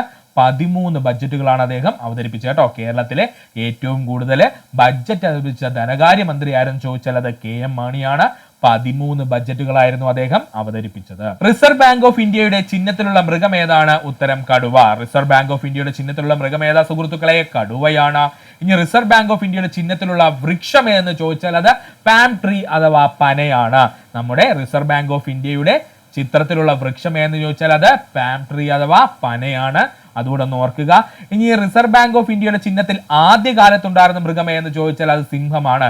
ഒരല്പം ഡീപ്പായിട്ട് പഠിച്ചു പോകുന്ന സുഹൃത്തുക്കൾക്ക് അറിയാം, റിസർവ് ബാങ്ക് ഓഫ് ഇന്ത്യയുടെ ചിഹ്നത്തിൽ ആദ്യകാലത്തുണ്ടായിരുന്ന മൃഗം ചോദിച്ചു കഴിഞ്ഞാൽ അത് സിംഹമായിരുന്നു. അതിനുശേഷം സിംഹത്തിനെ നമ്മൾ റീപ്ലേസ് ചെയ്താണ് ആരെ കൊണ്ടുവന്നത്? കടുവയെ കൊണ്ടുവന്നത്. ഇവിടെ നിന്ന് പഠിക്കേണ്ട മറ്റൊരു പോയിന്റ് കൂടെ ഒന്ന് ഓർക്കുക. ഇന്ത്യൻ രൂപയുടെ ചിഹ്നം നിലവിൽ വന്നത് എന്നാ സുഹൃത്തുക്കളെ? 2010 ആണ്. രൂപയുടെ ചിഹ്നം നിലവിൽ വന്നത് എന്നാണ്? 2010. നീതി ആയോഗിന്റെ പ്രഥമ ഉപാധ്യക്ഷൻ ആരാണ്? അരവിന്ദ് പനഗരിയാണ്. നീതി ആയോഗിന്റെ പ്രഥമ, അതായത് ആദ്യത്തെ ഉപാധ്യക്ഷൻ, അതായത് വൈസ് ചെയർമാൻ ആരെന്ന് ചോദിച്ചു കഴിഞ്ഞാൽ അത് അരവിന്ദ് പനഗാരിയാണ്. അതുപോലെ നീതി ആയോഗിന്റെ ആദ്യത്തെ CEO ആരായിരുന്നു സുഹൃത്തുക്കളെ? CEO സിന്ധുശ്രീ ഖുള്ളർ ആയിരുന്നു. നീതി ആയോഗിന്റെ ആദ്യത്തെ CEO ആരായിരുന്നു? സിന്ധുശ്രീ ഖുള്ളർ ആയിരുന്നു. നീതി ആയോഗിന്റെ രണ്ടാമത്തെ VC ആരായിരുന്നു സുഹൃത്തുക്കളെ? രാജീവ് കുമാർ ആയിരുന്നു. ഇതൊന്നും മറന്നുപോലെ, രാജീവ് കുമാർ ആയിരുന്നു നമ്മുടെ നീതി ആയോഗിന്റെ രണ്ടാമത്തെ വൈസ് ചെയർമാൻ അല്ലെങ്കിൽ ഉപാധ്യക്ഷൻ എന്ന് പറയുന്ന വ്യക്തി. അതുപോലെ തന്നെ നീതി ആയോഗിന്റെ ആദ്യത്തെ ചെയർമാൻ ആരായിരുന്നു? നരേന്ദ്രമോദി ആയിരുന്നു. നീതി ആയോഗിന്റെ ഫസ്റ്റ് ചെയർമാൻ ആരെന്ന് ചോദിച്ചു കഴിഞ്ഞാൽ അത് ആരാ? നരേന്ദ്ര മോദിയാണ്. ഇത്രയും ഓർക്കുക.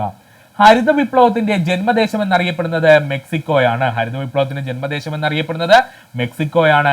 ഹരിത വിപ്ലവത്തിന്റെ ഏഷ്യൻ കവാടം എന്നറിയപ്പെടുന്നത് ഫിലിപ്പീൻസ് ആണ്. ഇമ്പോർട്ടന്റ് ആണ്.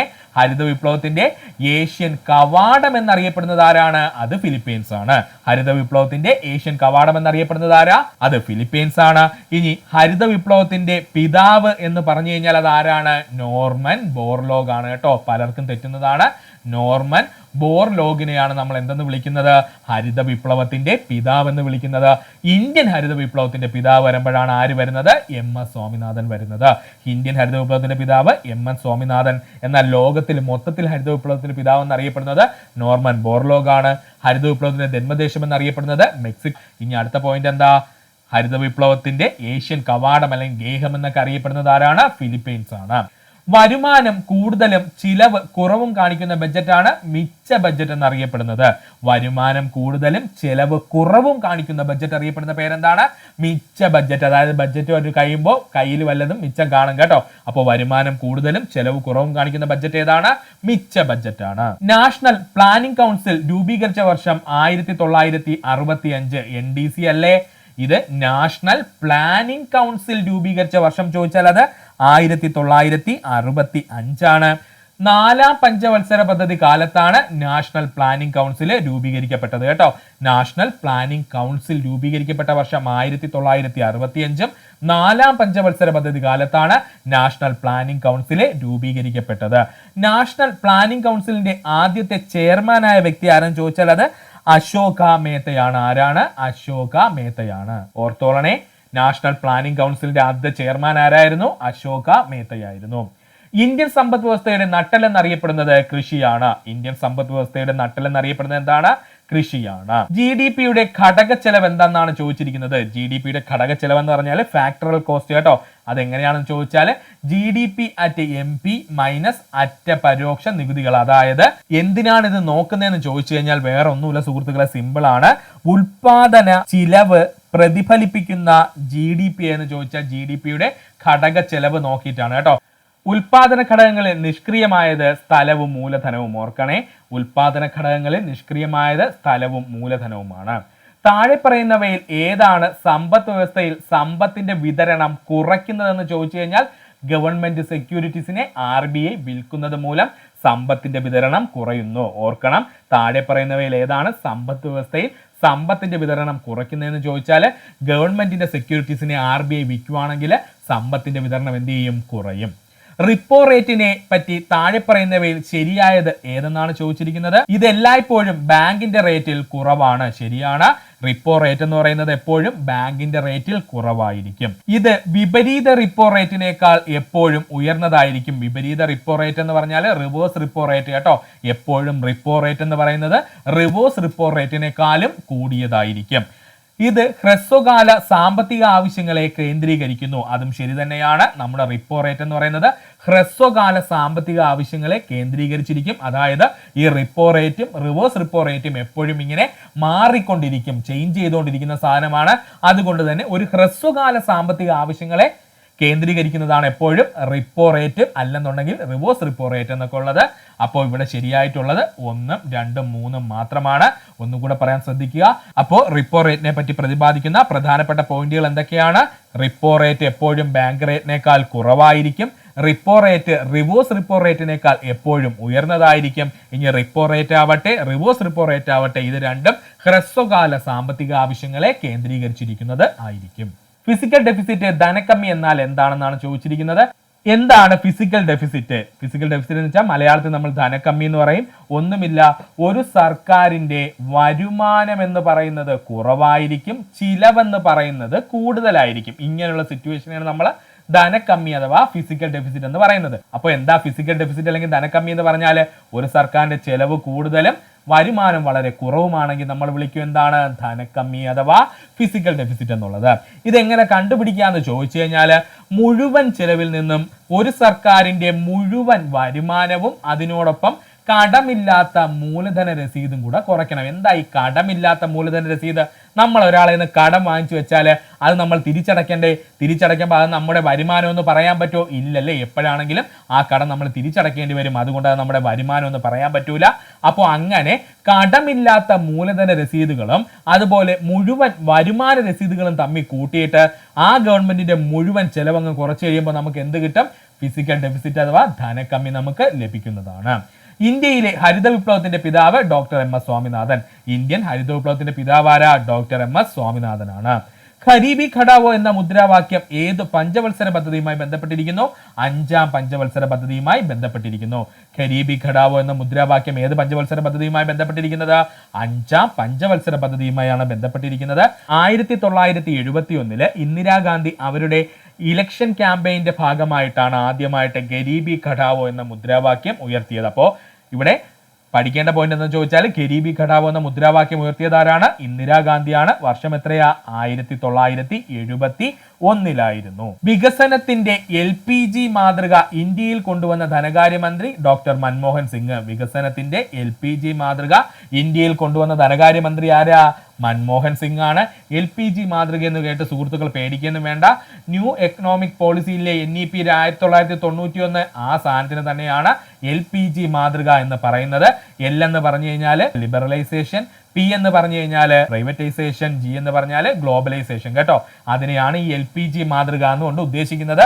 ഇത് നിലവിൽ വന്നത് 1991 LPG മാതൃക അല്ലെങ്കിൽ നമുക്ക് പറയാം ന്യൂ എക്കണോമിക് പോളിസി നിലവിൽ വരുന്ന സമയത്ത് ഇന്ത്യയുടെ പ്രധാനമന്ത്രി ആരായിരുന്നു സുഹൃത്തുക്കളെ? അത് PV നരസിംഹറാവു ആയിരുന്നു കേട്ടോ. PV നരസിംഹറാവു ആയിരുന്നു നമ്മുടെ LPG മാതൃക അല്ലെങ്കിൽ നമുക്ക് പറയാം ന്യൂ എക്കണോമിക് പോളിസി 1991 നിലവിൽ വന്ന സമയത്ത് ഇന്ത്യയുടെ പ്രധാനമന്ത്രിയായിരുന്ന വ്യക്തി. ഇന്ത്യയിലെ ധാതു വിഭവങ്ങളുടെ ഗവേഷണത്തിൽ ഏർപ്പെട്ടിരിക്കുന്ന ഏജന്റുകളാണ് താഴെ കൊടുത്തിരിക്കുന്നത്. ഇതിൽ ശരിയായ ജോഡി ഏതെന്നാണ് ചോദിച്ചിരിക്കുന്നത്. ഇതിനകത്ത് ധാതു വിഭവങ്ങളുടെ ഗവേഷണത്തിൽ ഏർപ്പെട്ടിരിക്കുന്ന ഏജൻസി എന്ന് ചോദിച്ചാൽ HCL മാത്രമേ ഉള്ളൂ കേട്ടോ. ഹിന്ദുസ്ഥാൻ കോപ്പർ ലിമിറ്റഡ് മാത്രമേ ഉള്ളൂ. ഓർക്കണം, ഇന്ത്യൻ ധാതു വിഭവങ്ങളുടെ ഗവേഷണത്തിൽ ഏർപ്പെട്ടിരിക്കുന്ന ഏജന്റുകളാണ് താഴെ കൊടുത്തിരിക്കുന്നത്. അതിൽ ശരിയായ ജോഡി എന്ന് ചോദിച്ചാൽ HCL അഥവാ ഹിന്ദുസ്ഥാൻ കോപ്പർ ലിമിറ്റഡ് ആണ്. താഴെ കൊടുത്തിരിക്കുന്നവയിൽ ശരിയായ പ്രസ്താവന ഏത്? സുസ്ഥിര വികസനം പരിസ്ഥിതി സൗഹാർദ്ദമാണ്. ശരിയാണ്. സുസ്ഥിര വികസനം എന്ന് പറയുന്നത് പരിസ്ഥിതി സൗഹാർദ്ദമായിരിക്കണം. കൽക്കരിയും പെട്രോളും പുതുക്കാൻ സാധിക്കുന്ന വിഭവങ്ങളാണ്. തെറ്റാണല്ലേ? കൽക്കരിയും പെട്രോളൊക്കെ നമ്മൾ ഉപയോഗിച്ച് കഴിഞ്ഞാൽ തിരിച്ചുണ്ടാക്കിയെടുക്കാൻ പറ്റുമോ? ഇല്ല. അപ്പോൾ കൽക്കരിയും പെട്രോളും പുതുക്കാൻ സാധിക്കുന്ന വിഭവങ്ങളല്ല. ആഗോളതാപനം ഭൗമാന്തരീക്ഷത്തിലുള്ള താപവർധനയെ സൂചിപ്പിക്കുന്നു. ശരിയാണ്. ആഗോളതാപനം ഭൗമാന്തരീക്ഷത്തിലെ താപവർധനയെ സൂചിപ്പിക്കുന്നു. അപ്പോൾ ഓപ്ഷൻ എ ആണ് ഇവിടെ ശരി. Responsibility and budget management act FRBMA 2003 ബന്ധപ്പെട്ട താഴെ പറയുന്ന ലക്ഷ്യങ്ങൾ ഏതാണ് ശരിയായിട്ടുള്ളതെന്ന് നോക്കാം. ധനക്കമ്മി GDPയുടെ 5% കുറയ്ക്കണം. തെറ്റാണ്. അത് അതിന്റെ പ്രധാനപ്പെട്ട ലക്ഷ്യമല്ലായിരുന്നു. റവന്യൂ കമ്മി പൂർണ്ണമായും ഇല്ലാതാക്കണം. ശരിയാണ്. റവന്യൂ കമ്മി പൂർണ്ണമായും ഇല്ലാതാക്കണം. സാമ്പത്തിക പ്രവർത്തനങ്ങളിൽ കൂടുതൽ സുതാര്യത വേണം. സാമ്പത്തിക പ്രവർത്തനങ്ങളിൽ കൂടുതൽ സുതാര്യത വേണം. അതും ശരിയാണ്. ഈ സാമ്പത്തിക പ്രവർത്തനങ്ങൾ കൂടുതൽ സുതാര്യമാക്കാൻ കൊണ്ടുവന്ന ആക്ട് ആണ് എന്തെന്ന് പറയുന്നത്? FRBAM ആക്ട് എന്ന് പറയുന്നത്, അല്ലെങ്കിൽ physical responsibility and budget management act എന്ന് പറയുന്നത് 2000 വരുന്നത്. AB വാജ്പേയി ആണ് എന്ത് ചെയ്യുന്നത്? കൊണ്ടുവരുന്നത്. എന്നാൽ ഇത് 2000 വന്നുവെങ്കിലും 2003 ഇത് ആക്ട് ആയിട്ട് പാസ്സാക്കപ്പെട്ടത് കേട്ടോ. അപ്പോൾ നമ്മുടെ FRBAM അല്ലെങ്കിൽ physical responsibility and budget management act വന്നത് 2000 ഇങ്ങനെ പ്രപ്പോസൽ AB വാജ്പേയി ആണ് കൊണ്ടുവരുന്നത്. എന്നാൽ അത് 2003 ആക്ട് എന്താണ്? നിയമമായിട്ട് മാറിയത്. ഇനി ഇവിടെ പഠിക്കേണ്ട മറ്റൊരു പോയിന്റ് കൂടെ ശ്രദ്ധിക്കാം. 2016 നമ്മുടെ ഈ fiscal responsibility and budget management ആക്ടിനെ കുറിച്ച് പഠിക്കുന്നതിന് വേണ്ടിയിട്ട് ഒരു കമ്മിറ്റി രൂപീകരിക്കുകയുണ്ടായി. ആ കമ്മിറ്റിയുടെ തലവൻ ആരെന്ന് ചോദിച്ചാൽ NK സിംഗ് ആയിരുന്നു കേട്ടോ. ഓർത്തോളനെ, NK സിംഗ് ആയിരുന്നു 2016 നമ്മുടെ FRBMA ആക്ടിനെ പറ്റി പഠിക്കുവാൻ വേണ്ടിയിട്ട് വന്ന കമ്മിറ്റി. ക്രെഡിറ്റ് നിയന്ത്രിക്കാൻ റിസർവ് ബാങ്ക് ഓഫ് ഇന്ത്യ ഉപയോഗിക്കുന്ന ഉപകരണങ്ങൾ താഴെ പറയുന്നവയിൽ ഏതൊക്കെയെന്നാണ് നമുക്ക് നോക്കാം. ബാങ്ക് നിരക്ക് എന്ത് ചെയ്യാം? കൂട്ടുകയോ കുറയ്ക്കുകയോ ചെയ്യാം റിസർവ് ബാങ്കിന് ക്രെഡിറ്റ് നിയന്ത്രിക്കാനായിട്ട്. വേരിയബിൾ റിസർവ് ആവശ്യങ്ങൾ, അതായത് CRRഉം SLRഉം. എന്താ ഈ CRR എന്ന് പറഞ്ഞു കഴിഞ്ഞാൽ? നമുക്ക് എല്ലാവർക്കും അറിയാം. CRR എന്ന് പറഞ്ഞു കഴിഞ്ഞാൽ ക്യാഷ് റിസർവ് റേഷ്യോ, അതായത് നമ്മുടെ ഇന്ത്യയിൽ നമ്മൾ ശേഖരിച്ചു വെക്കുന്ന കരുതൽ ധനത്തെയാണ് നമ്മൾ എന്തെന്ന് പറയുന്നത്? CRR എന്ന് പറയുന്നത്. ഇനി SLR എന്തെന്ന് ചോദിച്ചാൽ സ്റ്റാറ്റിക് ലിക്വിഡ് റേഷ്യോ എന്ന് പറയും. ഇനി SLR എന്ന് പറഞ്ഞു കഴിഞ്ഞാൽ സ്റ്റാറ്റിക് ലിക്വിഡ് റേഷ്യോ എന്ന് പറയും. എന്താ സ്റ്റാറ്റിക് ലിക്വിഡ് റേഷ്യോ എന്ന് പറഞ്ഞു കഴിഞ്ഞാൽ? നമ്മുടെ ബാങ്കുകളിലൊക്കെ ലിക്വിഡ് ആയിട്ടിരിക്കുന്ന ക്യാഷ് കാണത്തില്ലേ? അതായത് ലിക്വിഡ് ആയിട്ട് പൈസ കാണും. ലോണിന് പകരമായിട്ട് നമ്മൾ കൊലാട്രൽ സെക്യൂരിറ്റി ഒക്കെ വാങ്ങിച്ചു വെക്കത്തില്ലേ? അതായത് പെരേടങ്ങളൊക്കെ വാങ്ങിച്ചു വെക്കത്തില്ലേ? ഇങ്ങനെയുള്ളവ എല്ലാത്തിനെയും കൂടെ നമ്മൾ വിളിക്കുന്ന പേരാണ് SLR അഥവാ സ്റ്റാറ്റിക് ലിക്വിഡ് റേഷ്യോ എന്ന് പറയുന്നത്. അപ്പോൾ ഈ വേരിയബിൾ റിസോഴ്സിന്റെ ആവശ്യങ്ങൾ കൂട്ടുകയും കുറയ്ക്കുകയും ചെയ്യാം. തുറന്ന വിപണി പദ്ധതികൾ കൊണ്ടുവരാം. തുറന്ന വിപണി പദ്ധതികൾ കൊണ്ടുവരും. ഇങ്ങനെയൊക്കെയാണ് റിസർവ് ബാങ്ക് ഓഫ് ഇന്ത്യ ഇന്ത്യയിൽ എന്ത് ചെയ്യുന്നത്? ക്രെഡിറ്റ് നിയന്ത്രിക്കുന്നത്. ഓർക്കുക, അപ്പോൾ credit reserve bank of India എന്തൊക്കെ വെച്ചാൽ നിയന്ത്രിക്കുന്നത്? ഒന്ന്, ബാങ്ക് നിരക്കുകൾ കൂട്ടുകയും കുറയ്ക്കുകയും ചെയ്യും. പിന്നെ വേരിയബിൾ റിസർവ് ആവശ്യങ്ങൾ, തുറന്ന വിപണി പദ്ധതികളിലൂടെ. ഇന്ത്യയുടെ ചില പഞ്ചവത്സര പദ്ധതികളുടെ പ്രധാന ലക്ഷ്യം താഴെ കൊടുത്തിരിക്കുന്നു. അവയുടെ ആരോഹണ ക്രമം, കാലക്രമ പട്ടിക ഏതാണെന്നാണ് ചോദിച്ചിരിക്കുന്നത്. നമുക്ക് നോക്കാം. സമഗ്ര വളർച്ച എന്ന് പറയുന്നത് 11ാം പഞ്ചവത്സര പദ്ധതിയുടെ ഭാഗമാണ് കേട്ടോ. സമഗ്ര വളർച്ച എന്ന് പറയുന്നത് 11ാം പഞ്ചവത്സര പദ്ധതിയുടെ ഭാഗമാണ്. ദ്രുതഗതിയിലുള്ള വ്യവസായവൽക്കരണം 2ാം പഞ്ചവത്സര പദ്ധതിയുടെ ഭാഗമാണ്. ദ്രുതഗതിയിലുള്ള വ്യവസായവൽക്കരണം 2ാം പഞ്ചവത്സര പദ്ധതിയുടെ ഭാഗമാണ്. കാർഷിക വികസനം 1ാം പഞ്ചവത്സര പദ്ധതിയുടെ ഭാഗമാണ്. ദാരിദ്ര്യ നിർമ്മാർജ്ജനം 5ാം പഞ്ചവത്സര പദ്ധതിയുടെ ഭാഗമാണ്. അപ്പൊ ഇവിടെ ആരോഹണ ക്രമത്തിലല്ലേ അറേഞ്ച് ചെയ്യാൻ ചോദിച്ചിരിക്കുന്നത്. അപ്പൊ ആദ്യം ആര് വരും? കാർഷിക വികസനം വരും. അതിനുശേഷം ആര് വരും? രണ്ടാമത് ദ്രുതഗതിയിലുള്ള വ്യവസായവൽക്കരണം. അതിനുശേഷം എന്ത് വരും? ദാരിദ്ര്യ നിർമ്മാർജ്ജനം. അതിനുശേഷമാണ് സമഗ്ര വളർച്ച എന്നുള്ളത്. So option B is the right answer.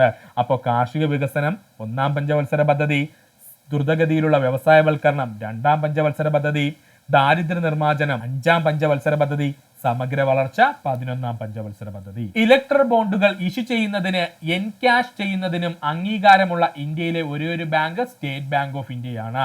Electoral ബോണ്ടുകൾ ഇഷ്യൂ ചെയ്യുന്നതിനും എൻകാഷ് ചെയ്യുന്നതിനും അധികാരമുള്ള ഇന്ത്യയിലെ ഒരേ ബാങ്ക് ഏതാണ്? സ്റ്റേറ്റ് ബാങ്ക് ഓഫ് ഇന്ത്യയാണ്. എന്താ ഇലക്ട്രൽ ബോണ്ടുകൾ എന്ന് പറഞ്ഞു കഴിഞ്ഞാൽ, ഇലക്ഷൻ സമയത്ത് ഒരു ചെറിയ തുക ഇലക്ഷൻ സമയത്ത് നമുക്ക് പ്രാദേശിക പാർട്ടികൾക്ക് എന്ത് ചെയ്യാം? ബാങ്കിൽ നിന്നും സ്വീകരിക്കാം. എന്നിട്ട് അവരുടെ പാർട്ടി പ്രവർത്തനങ്ങൾ അത് വെച്ച് നടത്താൻ കഴിയും.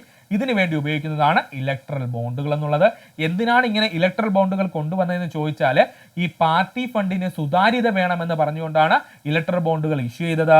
ഇലക്ട്രൽ ബോണ്ടുകൾ എന്നാണ് ഇഷ്യൂ ചെയ്തതെന്ന് ചോദിച്ചാൽ 2017 മുതലാണ് കേട്ടോ. 2017 മുതലാണ് ഇലക്ട്രൽ ബോണ്ടുകൾ ഇഷ്യൂ ചെയ്ത് തുടങ്ങിയത്. എന്നാൽ 2024 ഇലക്ട്രൽ ബോണ്ടുകൾ എന്ന് പറയുന്നത് പൂർണ്ണമായിട്ടും ആര് നിരോധിച്ചു?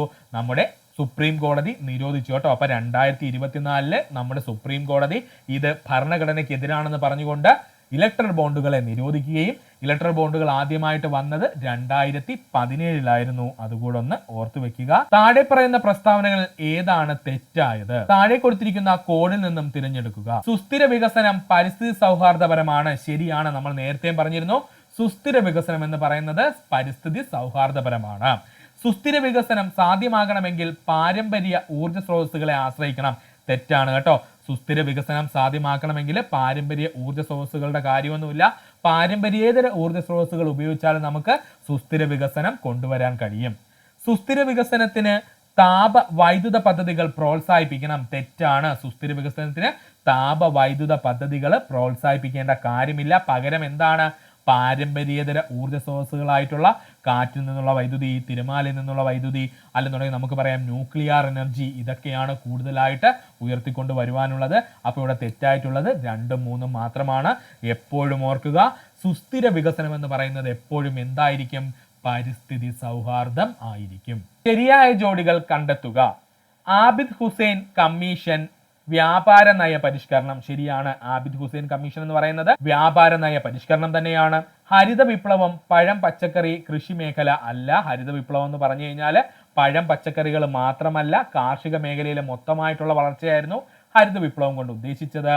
ബ്രെഡ്ലാൻഡ് കമ്മീഷൻ സുസ്ഥിര വികസനവുമായി ബന്ധപ്പെട്ടിരിക്കുന്നു. ശരിയാണ്. ബ്രെഡ്ലാൻഡ് കമ്മീഷൻ സുസ്ഥിര വികസനവുമായി ബന്ധപ്പെട്ടിരിക്കുന്നു. സുവർണ വിപ്ലവം വിപണന മിച്ചമാണ്. അല്ല, ശരിയല്ല. സുവർണ വിപ്ലവം എന്ന് പറയുന്നത് വിപണന മിച്ചമല്ല. അപ്പോൾ ഇവിടെ ശരിയായിട്ടുള്ള ജോഡി എന്ന് പറയുന്നത് 1ഉം 3ഉം മാത്രമാണ്. ആബിദ് ഹുസൈൻ കമ്മീഷൻ വ്യാപാര നയ പരിഷ്കരണവുമായി ബന്ധപ്പെട്ടിരിക്കുന്നു.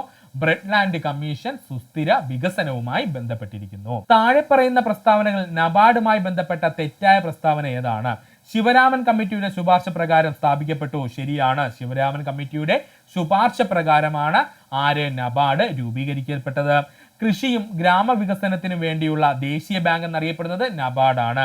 കൃഷിയും ഗ്രാമവികസനത്തിനു വേണ്ടിയുള്ള ദേശീയ ബാങ്ക് എന്നറിയപ്പെടുന്നത് നബാർഡ് തന്നെയാണ്. നബാർഡിന്റെ ആസ്ഥാനം മുംബൈയാണ്. ശരിയാണ്. നബാർഡിന്റെ ആസ്ഥാനം മുംബൈയാണ്. വ്യവസായ വായ്പകൾ നൽകുന്ന പരമോന്നത ബാങ്ക് ആരല്ല? നബാർഡ് അല്ല കേട്ടോ. നബാർഡ് എപ്പോഴും എന്തുമായി ബന്ധപ്പെട്ടിരിക്കുക? ഒന്നുകിൽ കൃഷി അല്ലെങ്കിൽ ഗ്രാമവികസനം. ഓർത്തോളനെ, നബാർഡ് എപ്പോഴും ബന്ധപ്പെട്ടിരിക്കുന്ന ആരുമായിട്ടാ? കൃഷി അല്ലെങ്കിൽ ഗ്രാമവികസനവുമായി ബന്ധപ്പെട്ടിരിക്കുന്ന ഏറ്റവും വലിയ ദേശീയ ബാങ്കാണ് നബാർഡ് എന്നുള്ളത് ഓർക്കുക. കേന്ദ്ര പൊതുമേഖല വ്യവസായ സംരംഭങ്ങൾക്ക് പ്രവർത്തന മികവിന്റെ അടിസ്ഥാനത്തിൽ കൂടുതൽ സ്വതന്ത്ര അധികാരങ്ങൾ നൽകുന്നതിനായി ഭാരത സർക്കാർ നൽകുന്ന പ്രത്യേക പദവിയാണ് മഹാരത്ന നവരത്ന, മിനിരത്ന, ഈ പറഞ്ഞിരിക്കുന്ന മുഴുവനും കേട്ടോ. അപ്പോൾ കേന്ദ്ര പൊതുമേഖലാ വ്യവസായ സംരംഭങ്ങൾക്ക് പ്രവർത്തന മികവിന്റെ അടിസ്ഥാനത്തിൽ കൂടുതൽ സ്വതന്ത്ര അധികാരങ്ങൾ നൽകുന്നതിനായി ഭാരത സർക്കാർ നൽകുന്ന പ്രത്യേക പദവി എന്താണ്? മഹാരത്ന, നവരത്ന, മിനിരത്ന എന്നിവയാണ്. താഴെ പറയുന്ന ജോഡികളിൽ ശരിയായ യോജിക്കുന്നത് ഏതാണ്?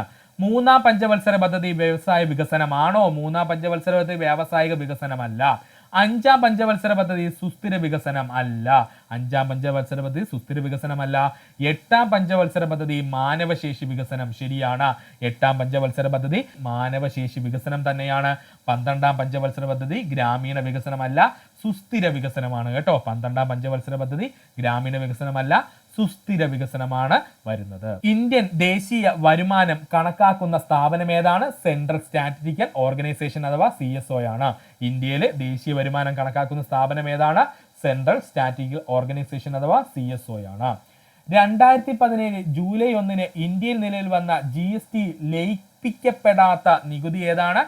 ആദായ നികുതിയാണ്. ഓർക്കണം, 2017 ജൂലൈ 1 ഇന്ത്യയിൽ നിലവിൽ വന്ന GSTയിൽ ലയിപ്പിക്കപ്പെടാത്ത നികുതി എന്ന് ചോദിച്ചാൽ അത് ആദായ നികുതിയാണ്. കേരള സംസ്ഥാന ആസൂത്രണ ബോർഡ് രൂപീകരിച്ച വർഷം 1967 സെപ്റ്റംബറിൽ. കേരള സംസ്ഥാന ആസൂത്രണ ബോർഡ് രൂപീകരിക്കപ്പെട്ട വർഷം 1967 സെപ്റ്റംബറിലാണ്. ആദ്യകാലങ്ങളിൽ ഇന്ത്യയിൽ ദാരിദ്ര്യരേഖ കണക്കാക്കാൻ ശ്രമിച്ച ഒരാളായിരുന്നു ദാദാഭായ് നവറോജി. അദ്ദേഹം അതിനായി ഉപയോഗിച്ച മാർഗം എന്തായിരുന്നു? ജയിൽ ജീവിത ചെലവ് സൂചിക കേട്ടോ. ഓർക്കണേ, ആദ്യകാലങ്ങളിൽ ഇന്ത്യയിൽ ദാരിദ്ര്യരേഖ കണക്കാക്കാൻ ശ്രമിച്ച ആളായിരുന്നു ദാദാഭായ് നവറോജി. അദ്ദേഹം അതിനുപയോഗിച്ച മാർഗം എന്തായിരുന്നു? ജയിൽ ജീവിത ചെലവ് സൂചികയായിരുന്നു. താഴെ പറയുന്നവയിൽ ഏതാണ് ചെറുകിട വ്യവസായത്തിന്റെ വളർച്ചയ്ക്കായി രൂപീകരിച്ച കമ്മീഷൻ?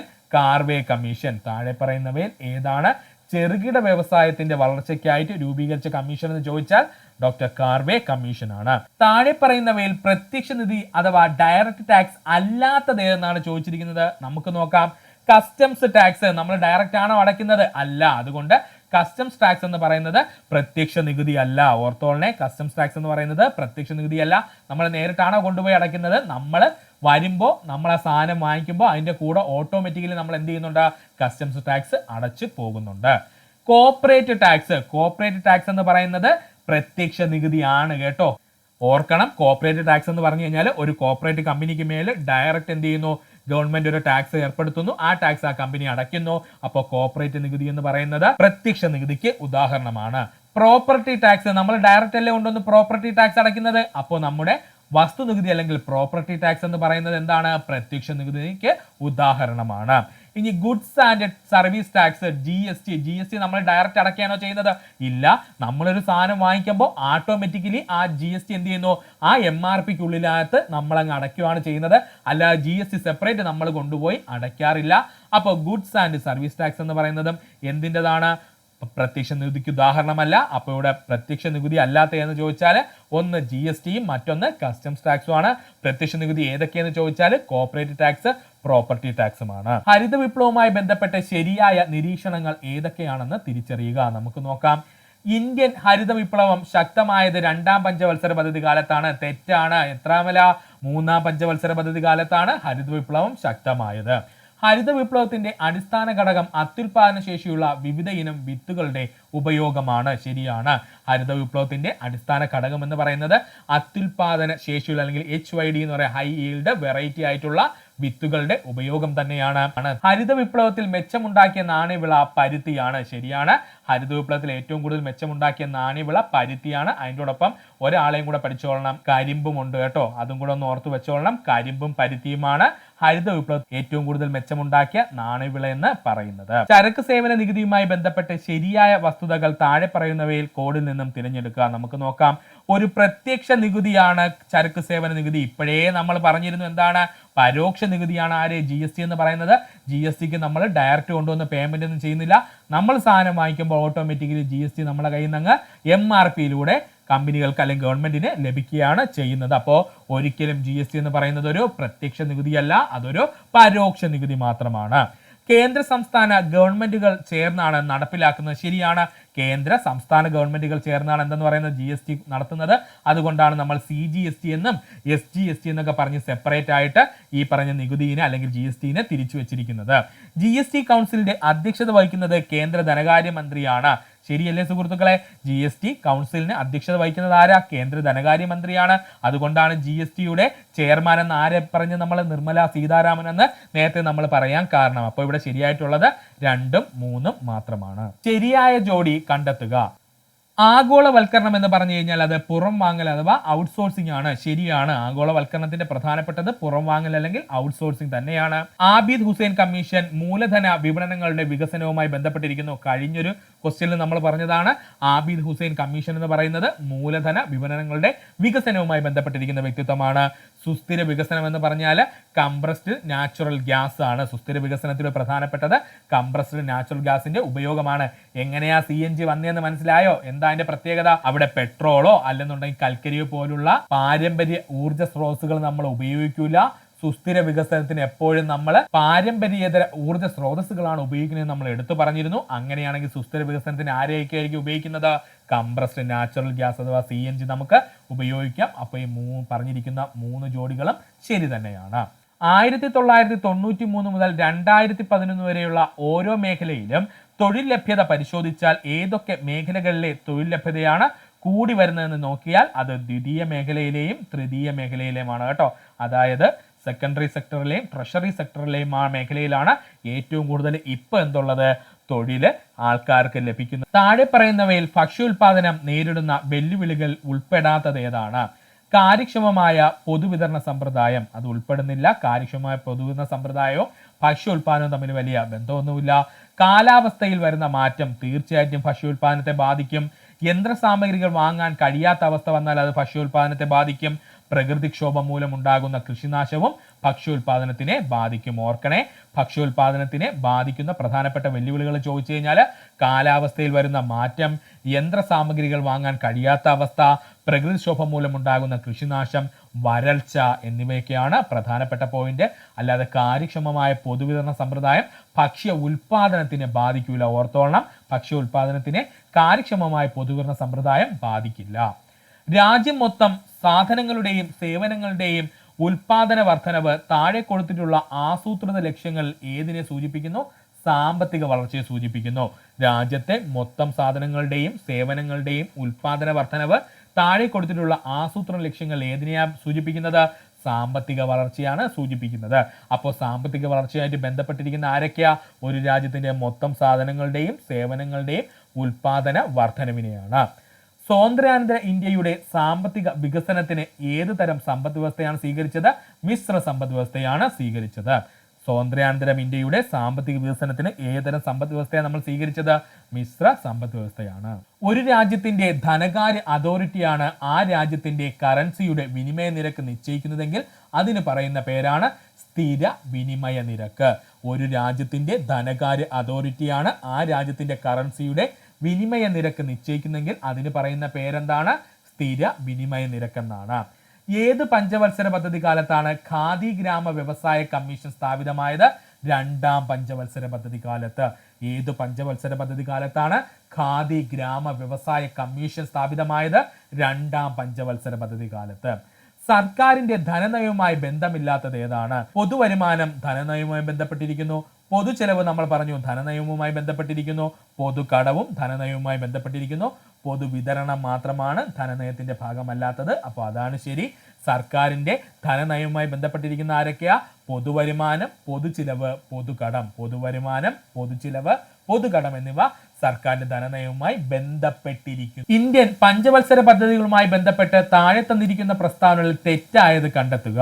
ഗരീബി ഘടാവോ എന്ന മുദ്രാവാക്യം 4ാം പഞ്ചവത്സര പദ്ധതിയിൽ ബന്ധപ്പെട്ടിരിക്കുന്നു. തെറ്റാണ്. എന്തിലാ? 5ാം പഞ്ചവത്സര പദ്ധതിയുടെ ഭാഗമാണ് ഗരീബ് ഘടാവോ എന്ന മുദ്രാവാക്യം. രണ്ടാം പഞ്ചവത്സര പദ്ധതി മഹലനോബിസ് മാതൃക അനുസരിച്ചാണ് നടപ്പിലാക്കിയത്. ശരിയാണ്. രണ്ടാം പഞ്ചവത്സര പദ്ധതി PC മഹലനോബിസിന്റെ മാതൃക അനുസരിച്ചാണ് നടപ്പിലാക്കിയത്. 1966 മുതൽ 1969 വരെയുള്ള കാലഘട്ടം ഇന്ത്യയിൽ പ്ലാനിംഗ് ഹോളിഡേ എന്നറിയപ്പെടുന്നു. ശരിയാണ്. 1966 മുതൽ 1969 വരെയുള്ള കാലഘട്ടം ഇന്ത്യയിൽ പ്ലാൻ ഹോളിഡേ എന്ന പേരിൽ അറിയപ്പെടുന്നു. 1978 ഇന്ത്യയിൽ റോളിംഗ് പ്ലാൻ നടപ്പിലാക്കി. ശരിയാണ്. 1978 ഇന്ത്യയിൽ റോളിംഗ് പ്ലാൻ നടപ്പിലാക്കി. അപ്പോൾ നമുക്കൊന്ന് ശരിയായി വായിക്കാം. ഗരീബി ഘടോവോ എന്ന മുദ്രാവാക്യം അഞ്ചാം പഞ്ചവത്സര പദ്ധതിയുമായി ബന്ധപ്പെട്ടിരിക്കുന്നു. രണ്ടാം പഞ്ചവത്സര പദ്ധതി PC മഹലനോബിസ് മാതൃക അനുസരിച്ചാണ് പ്രവർത്തിച്ചിരുന്നത്. 1966 മുതൽ 1969 വരെയുള്ള കാലഘട്ടം ഇന്ത്യൻ പ്ലാൻ ഹോളിഡേ എന്നറിയപ്പെടുന്നു. 1978 ഇന്ത്യയിൽ റോളിംഗ് പ്ലാൻ നടപ്പിലാക്കിയത്. താഴെ പറയുന്ന പ്രസ്താവനകൾ ശരിയായത് ഏതെല്ലാം? 1949 റിസർവ് ബാങ്ക് ഓഫ് ഇന്ത്യ ദേശസാൽക്കരിച്ചു. ശരിയാണ്. 1949 റിസർവ് ബാങ്ക് ഓഫ് ഇന്ത്യ ദേശസാൽക്കരിച്ചു. 1969 14 ബാങ്കുകൾ ദേശസാൽക്കരിക്കപ്പെട്ടു. ശരിയാണ്. 1969 14 ബാങ്കുകൾ ദേശസാൽക്കരിക്കപ്പെട്ടു. 1980 6 സ്വകാര്യ മേഖലാ ബാങ്കുകൾ ദേശസാൽക്കരിക്കപ്പെട്ടു. ശരിയാണ്. 1980 6 സ്വകാര്യ മേഖലാ ബാങ്കുകൾ ദേശസാൽക്കരിക്കപ്പെട്ടു. അപ്പോൾ ഇതിൽ തെറ്റെന്താണ്? റിസർവ് ബാങ്ക് ഓഫ് ഇന്ത്യക്ക് പുറമെ ഇപ്പോൾ ഇന്ത്യയിൽ 20 ദേശസാൽകൃത ബാങ്കുകളുണ്ട്. തെറ്റാണ്. ഇന്ത്യയിൽ മൊത്തം 12 ദേശസാൽകൃത ബാങ്കുകളാണ് ഉള്ളത്. അതാണ് അവിടെ തെറ്റ്.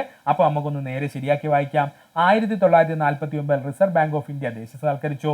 1969 14 ബാങ്കുകൾ ദേശസാൽക്കരിക്കപ്പെട്ടു. 1980 6 സ്വകാര്യ മേഖലാ ബാങ്കുകൾ ദേശസാൽക്കരിക്കപ്പെട്ടു. റിസർവ് ബാങ്ക് ഇന്ത്യക്ക് പുറമെ ഇപ്പോൾ ഇന്ത്യയിൽ 12 ദേശസാൽകൃത ബാങ്കുകളുണ്ട്. ചേരുംപടി ചേർക്കുക. ലിസ്റ്റ് 1 ലിസ്റ്റ് 2 തമ്മിൽ ചേരുംപടി ചേർക്കാനാണ് ചോദിച്ചിരിക്കുന്നത്. നമുക്ക് നോക്കാം. പുതിയ സാമ്പത്തിക നയം എന്നാ വന്നത്? 1991 വന്നത്. പുത്തൻ സാമ്പത്തിക നയം അഥവാ ന്യൂ എക്കണോമിക് പോളിസി എന്നാ വന്നത്? 1991 വന്നത്. ആസൂത്രണ കമ്മീഷൻ സ്ഥാപിതമായ വർഷം 1950. ആസൂത്രണ കമ്മീഷൻ സ്ഥാപിതമായ വർഷം 1950 ആണ്. നബാർഡ് നിലവിൽ വന്ന വർഷം 1982. നബാർഡ് നിലവിൽ വന്ന വർഷം എത്രയാ? 1982 ആണ്. നീതി ആയോഗ് നിലവിൽ വന്ന വർഷം 2015 ആണ്. നീതി ആയോഗ് നിലവിൽ വന്ന വർഷം 2015 ആണ്. So option B is the right answer. കാർഷിക വികസനത്തിനും ഗ്രാമീണ വികസനത്തിനുമായി പ്രവർത്തിക്കുന്ന ഇന്ത്യയിലെ പരമോന്നത ബാങ്ക്, അതായത് ഏറ്റവും വലിയ ബാങ്ക് എന്ന് ചോദിച്ചാൽ അത് നബാർഡ് ആണ്. ഓർക്കണം, കാർഷിക വികസനത്തിനും ഗ്രാമീണ വികസനത്തിനുമായി പ്രവർത്തിക്കുന്ന ഇന്ത്യയിലെ പരമോന്നത ബാങ്ക് എന്നറിയപ്പെടുന്നത് നബാർഡ് ആണ്. കേന്ദ്ര ആസൂത്രിത കമ്മീഷന് പകരം നിലവിൽ വന്ന നീതി ആയോഗ് ആരംഭിച്ചത് 2015. നമ്മളിപ്പോ അങ്ങോട്ട് പറഞ്ഞതേ ഉള്ളൂ. കേന്ദ്ര ആസൂത്രണ കമ്മീഷന് പകരം നിലവിൽ വന്ന നീതി ആയോഗ് ആരംഭിച്ചതെന്ന 2015. ഇന്ത്യൻ പുത്തൻ സാമ്പത്തിക നയം സ്വീകരിച്ചത് ഏത് ഗവൺമെന്റിന്റെ കാലത്താണ്? നരസിംഹറാവു ഗവൺമെന്റിന്റെ കാലത്താണ്. ഇന്ത്യൻ പുത്തൻ സാമ്പത്തിക നയം സ്വീകരിച്ചത് ഏത് ഗവൺമെന്റിന്റെ കാലത്താ? നരസിംഹറാവുവിന്റെ കാലത്താണ്. സ്വതന്ത്ര ഇന്ത്യയുടെ പ്ലാൻ ഹോളിഡേയുടെ കാലഘട്ടം 1966 മുതൽ 1969 വരെ. ഇമ്പോർട്ടന്റ് ആണ്. സ്വതന്ത്ര ഇന്ത്യയുടെ പ്ലാൻ ഹോളിഡേയുടെ കാലഘട്ടം എന്ന് ചോദിച്ചാൽ 1966 മുതൽ 1969 വരെയാണ്. മിശ്ര സമ്പദ് വ്യവസ്ഥയുമായി ബന്ധപ്പെടുന്ന പ്രസ്താവന ഏത്? പൊതുമേഖലയ്ക്ക് പ്രാധാന്യം. ശരിയാണ്. സ്വകാര്യ മേഖലയ്ക്കും പ്രാധാന്യം. ശരിയാണല്ലേ? എന്താ മിശ്ര സമ്പദ് വ്യവസ്ഥ എന്ന് പറഞ്ഞാല്? പൊതുമേഖലയ്ക്കും സ്വകാര്യ മേഖലയ്ക്കും തുല്യമായ പ്രാധാന്യം നൽകുന്ന സമ്പദ് വ്യവസ്ഥ അറിയപ്പെടുന്ന പേരാണ് മിശ്ര സമ്പദ് വ്യവസ്ഥ എന്ന്. അപ്പോൾ പൊതുമേഖലയ്ക്കും അതുപോലെ തന്നെ സ്വകാര്യ മേഖലയ്ക്കും തുല്യ പ്രാധാന്യമാണ് ഇവിടെ മിശ്ര സമ്പദ് വ്യവസ്ഥയ്ക്കകത്ത്. അതുകൊണ്ടാണ് ഓപ്ഷൻ സി 1ഉം 2ഉം ശരിയായത്. ഇന്ത്യ ഗവൺമെന്റിന്റെ മേക്ക് ഇൻ ഇന്ത്യ പോളിസിയെ സാമ്പത്തികാസൂത്രണത്തിന്റെ ഏത് ലക്ഷ്യവുമായി ഏറ്റവും അനുയോജ്യമായി ബന്ധിപ്പിക്കപ്പെടുന്നത്? സ്വയാശ്രയത്വം. അതായത് നമ്മുടെ രാജ്യത്തിന് ആവശ്യമായ സാധനങ്ങൾ നമ്മൾ തന്നെ ഉണ്ടാക്കും കേട്ടോ. അതിനെയാണ് നമ്മൾ സ്വയാശ്രയത്വം എന്ന് പറയുന്നത്. അപ്പോ ഇന്ത്യ ഗവൺമെന്റിന്റെ മേക്ക് ഇൻ ഇന്ത്യ പോളിസിയെ സാമ്പത്തികാസൂത്രണത്തിന്റെ ഏത് ലക്ഷ്യവുമായി ഏറ്റവും അനുയോജ്യമായി ബന്ധിപ്പിക്കപ്പെടുന്നു എന്ന് ചോദിച്ചാൽ സ്വയാശ്രയത്വവുമായാണ് നമ്മൾ ബന്ധിപ്പിക്കാൻ പറ്റുന്നത്. എന്തുകൊണ്ടാണ് സ്വയാശ്രയത്വവുമായി ബന്ധിപ്പിക്കുന്നത്? മേക്ക് ഇൻ ഇന്ത്യ പദ്ധതി എന്ന് പറഞ്ഞാൽ നമ്മുടെ ഇന്ത്യക്ക് ആവശ്യമായിട്ടുള്ള എല്ലാ വസ്തുക്കളും ഇന്ത്യ തന്നെ ഉത്പാദിപ്പിക്കുന്നതിനാണ് ഈ പദ്ധതി കൊണ്ട് ഉദ്ദേശിക്കുന്നത്. അത് തന്നെയാണ് സ്വയാശ്രയത്വം കൊണ്ടും ഉദ്ദേശിക്കുന്നത്. രണ്ടാം പഞ്ചവത്സര പദ്ധതി ശ്രദ്ധ കേന്ദ്രീകരിച്ചത് താഴെ പറയുന്നതിൽ ഏതെല്ലാം ഭാഗങ്ങളിലാണ്? നമുക്ക് നോക്കാം. കനത്ത വ്യവസായം ശരിയാണ്. വലിയ ഡാമുകളുടെ നിർമ്മാണം തീർച്ചയായിട്ടും വലിയ ഡാമുകളുടെ നിർമ്മാണം നടന്നത് രണ്ടാം പഞ്ചവത്സര പദ്ധതി കാലത്താണ്. ഇൻഷുറൻസുമായി യാതൊരു ബന്ധവുമില്ല, രാജ്യസുരക്ഷയുമായിട്ടും ഇതിന് യാതൊരു ബന്ധവുമില്ല. അപ്പോൾ രണ്ടാം പഞ്ചവത്സര പദ്ധതി ശ്രദ്ധ കേന്ദ്രീകരിച്ചത് താഴെ പറയുന്ന ഏതൊക്കെ മേഖലയിലാ? ഒന്ന് കനത്ത വ്യവസായ മേഖലയിലും അതുപോലെ തന്നെ വലിയ ഡാമുകളുടെ നിർമ്മാണം. ഇന്ത്യയിലെ പ്രധാനപ്പെട്ട ഡാമുകളെല്ലാം നിർമ്മിച്ചിരിക്കുന്നത് രണ്ടാം പഞ്ചവത്സര പദ്ധതി കാലത്താണ്. ദീർഘകാല അടിസ്ഥാനത്തിൽ കർഷകന് ആവശ്യമായ വായ്പ കുറഞ്ഞ നിരക്കിൽ നൽകുന്നതിന് വേണ്ടി സ്ഥാപിച്ച ബാങ്കാണ് ഭൂവികസന ബാങ്ക്. ദീർഘകാല അടിസ്ഥാനത്തിൽ കർഷകന് ആവശ്യമായ വായ്പ കുറഞ്ഞ നിരക്കിൽ നൽകുന്നതിന് വേണ്ടി സ്ഥാപിച്ച ബാങ്ക് ഏതാ? ഭൂവികസന ബാങ്ക്. PC മഹ്ലനോബിസ് ആരംഭിച്ച പ്രസിദ്ധീകരണമാണ് സംഖ്യ എന്ന് പറയുന്ന പ്രസിദ്ധീകരണം. PC മഹ്ലനോബിസ് ആരംഭിച്ച പ്രസിദ്ധീകരണത്തിന്റെ പേരെന്താ? സംഖ്യ എന്ന പ്രസിദ്ധീകരണം. ദാരിദ്ര്യ നിർമ്മാർജ്ജനത്തിനായി 20 പരിപാടികൾ നടപ്പിലാക്കിയ പഞ്ചവത്സര പദ്ധതി അഞ്ചാം പഞ്ചവത്സര പദ്ധതി. ദാരിദ്ര്യ നിർമ്മാർജ്ജനത്തിനായിട്ട് 20 പരിപാടികൾ നടപ്പിലാക്കിയ പഞ്ചവത്സര പദ്ധതി ഏതാ? അഞ്ചാം പഞ്ചവത്സര പദ്ധതിയാണ്. പൊതുമേഖലാ സ്ഥാപനങ്ങളുടെ ഉടമസ്ഥത സ്വകാര്യ മേഖലയ്ക്ക് കൈമാറുന്നതിന്റെ ഭാഗമായി അവയുടെ ഗവൺമെന്റ് ഓഹരികൾ സ്വകാര്യ മേഖലയ്ക്ക് വിൽക്കുന്ന നടപടിയാണ് നിക്ഷേപ വിൽപ്പന എന്നറിയപ്പെടുന്നത്. ഇങ്ങനെയുള്ള പോയിന്റ്സ് ഓർത്തു വെച്ചോളണേ. പൊതുമേഖലാ സ്ഥാപനങ്ങളുടെ ഉടമസ്ഥത സ്വകാര്യ മേഖലയ്ക്ക് കൈമാറുന്നതിന്റെ ഭാഗമായി അവയുടെ ഗവൺമെന്റ് ഓഹരികൾ സ്വകാര്യ മേഖലയ്ക്ക് വിൽക്കുന്ന നടപടി അറിയപ്പെടുന്ന പേര് നിക്ഷേപ വിൽപ്പന എന്നാണ്. എന്താണ് നിക്ഷേപ വിൽപ്പന എന്ന്? വിദേശ നാണ്യ പ്രതിസന്ധി, പണപ്പെരുപ്പം, ധനക്കമ്മി തുടങ്ങിയ സ്ഥൂല സാമ്പത്തിക അസ്ഥിരതകൾ പരിഹരിക്കുവാനുള്ള ഹ്രസ്വകാല പദ്ധതി ഏത്? സുസ്ഥിര വൽക്കരണ നടപടികൾ. ഓർക്കണം, വിദേശ നാണ്യ പ്രതിസന്ധി, പണപ്പെരുപ്പം, ധനക്കമ്മി തുടങ്ങിയ സ്ഥൂല സാമ്പത്തിക അസ്ഥിരതകൾ പരിഹരിക്കുവാനായി ഹ്രസ്വകാല പദ്ധതി എന്ന് ചോദിച്ചാൽ അത് സുസ്ഥിരവൽക്കരണ നടപടികളാണ്. മഹാരത്ന പദവി ഉൾപ്പെട്ട പ്രധാന സ്ഥാപനം ഇന്ത്യൻ ഓയിൽ കോർപ്പറേഷൻ അഥവാ IOC ആണ്. മഹാരത്ന പദവിയിലേക്ക് ഉയർത്തപ്പെട്ട അല്ലെങ്കിൽ ഉൾപ്പെട്ട സ്ഥാപനം എന്ന് ചോദിച്ചാൽ അത് IOC അഥവാ ഇന്ത്യൻ ഓയിൽ കോർപ്പറേഷൻ ആണ്. ജില്ലാതല തീവ്ര കാർഷിക പരിപാടി ഏത് പേരിലാണ് പിൽക്കാലത്ത് അറിയപ്പെട്ടത്? ഹരിത വിപ്ലവം എന്ന്. ജില്ലാതല തീവ്ര കാർഷിക പരിപാടി ഏത് പേരിലാണ് പിൽക്കാലത്ത് അറിയപ്പെട്ടത്? ഹരിത വിപ്ലവം എന്ന്. താഴെ പറയുന്ന വിവിധ ധനകാര്യ സ്ഥാപനങ്ങൾ, അവയുടെ ആസ്ഥാനങ്ങൾ എന്നിവയുടെ പട്ടികയിൽ നിന്നും യോജിക്കാത്തത് കണ്ടെത്തുക. ലോക ബാങ്ക് വാഷിംഗ്ടൺ DC തന്നെയാണ്. ഏഷ്യൻ വികസന ബാങ്ക് ബെയ്ജിംഗ് ആണോ? അല്ല, അത് ഫിലിപ്പീൻസിലെ മനിലയാണ്. അല്ലെ, ഫിലിപ്പീൻസിലെ മനിലയാണ് ഏഷ്യൻ വികസന ബാങ്കിന്റെ ആസ്ഥാനം എന്ന് പറയുന്നത്. ഭാരതീയ റിസർവ് ബാങ്ക് സ്ഥിതി ചെയ്യുന്നത് മുംബൈ തന്നെയാണ്. ഭാരതീയ റിസർവ് ബാങ്ക് സ്ഥിതി ചെയ്യുന്നത് മുംബൈ തന്നെയാണ് ആസ്ഥാനം. അന്താരാഷ്ട്ര നാണയനിധിയുടെ ആസ്ഥാനം വാഷിംഗ്ടൺ DC തന്നെയാണ്. അതായത് ഇന്റർനാഷണൽ മോണിറ്ററി ഫണ്ടിലെ അല്ലെങ്കിൽ അന്താരാഷ്ട്ര നാണയനിധിയിലെ ആസ്ഥാനം വാഷിംഗ്ടൺ DC തന്നെയാണ്. ഇന്ത്യയുടെ ദേശീയ വരുമാനം കണക്കാക്കുന്നതുമായി ബന്ധപ്പെട്ട് ശരിയായ പ്രസ്താവന കണ്ടെത്തുക. ഇന്ത്യയുടെ ദേശീയ വരുമാനം കണക്കാക്കുന്നതിനായി 1949 നാഷണൽ ഇൻകം കമ്മിറ്റി രൂപീകരിച്ചു. ശരിയാണ്. ഇന്ത്യയുടെ ദേശീയ വരുമാനം കണക്കാക്കുന്നതിനായി 1949 നാഷണൽ ഇൻകം കമ്മിറ്റി രൂപീകരിച്ചു.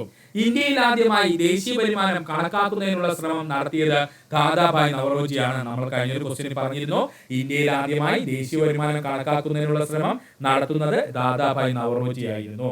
ദേശീയ വരുമാനം കണക്കാക്കുന്നതിനായി ഉൽപ്പന്ന രീതിയും വരുമാന രീതിയും ഉപയോഗിക്കുന്നു. താഴെ പറയുന്നവയിൽ ശരിയല്ലാത്ത പ്രസ്താവന കണ്ടെത്തുക.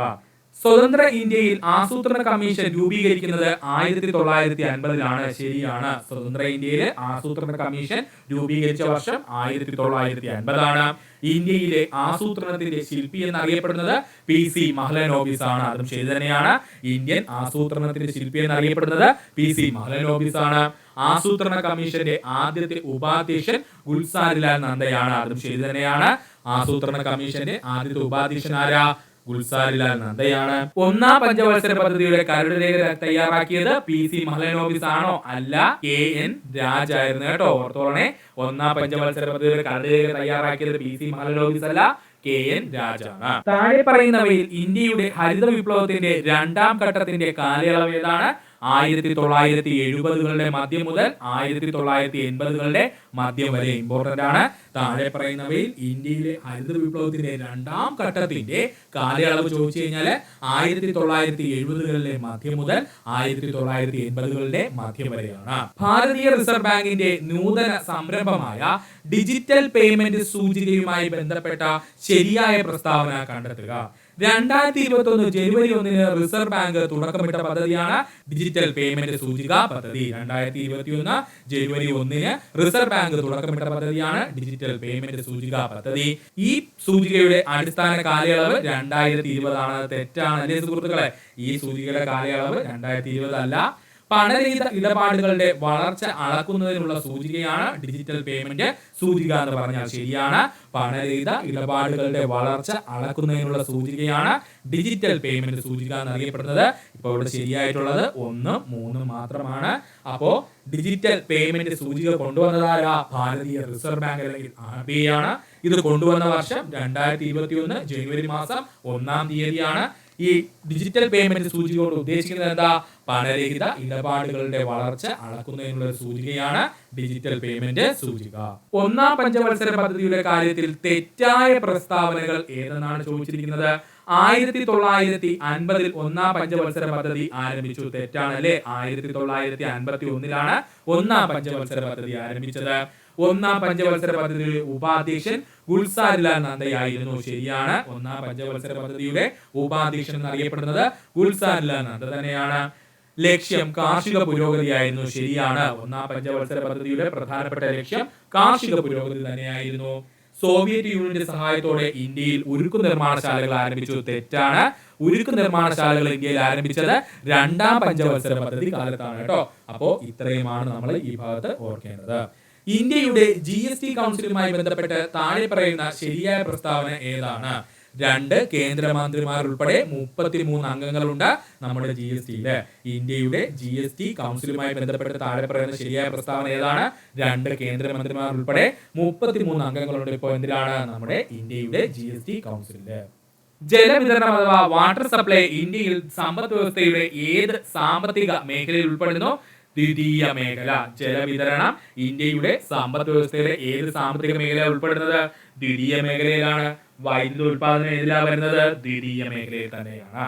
ഇന്ത്യയിൽ ഏത് പഞ്ചവത്സര പദ്ധതിയാണ് സാമ്പത്തിക വളർച്ചയിൽ മനുഷ്യ മൂലധനം അഥവാ ഹ്യൂമൻ ക്യാപിറ്റലിന്റെ പങ്ക് തിരിച്ചറിഞ്ഞത്? 7-ാം പഞ്ചവത്സര പദ്ധതി.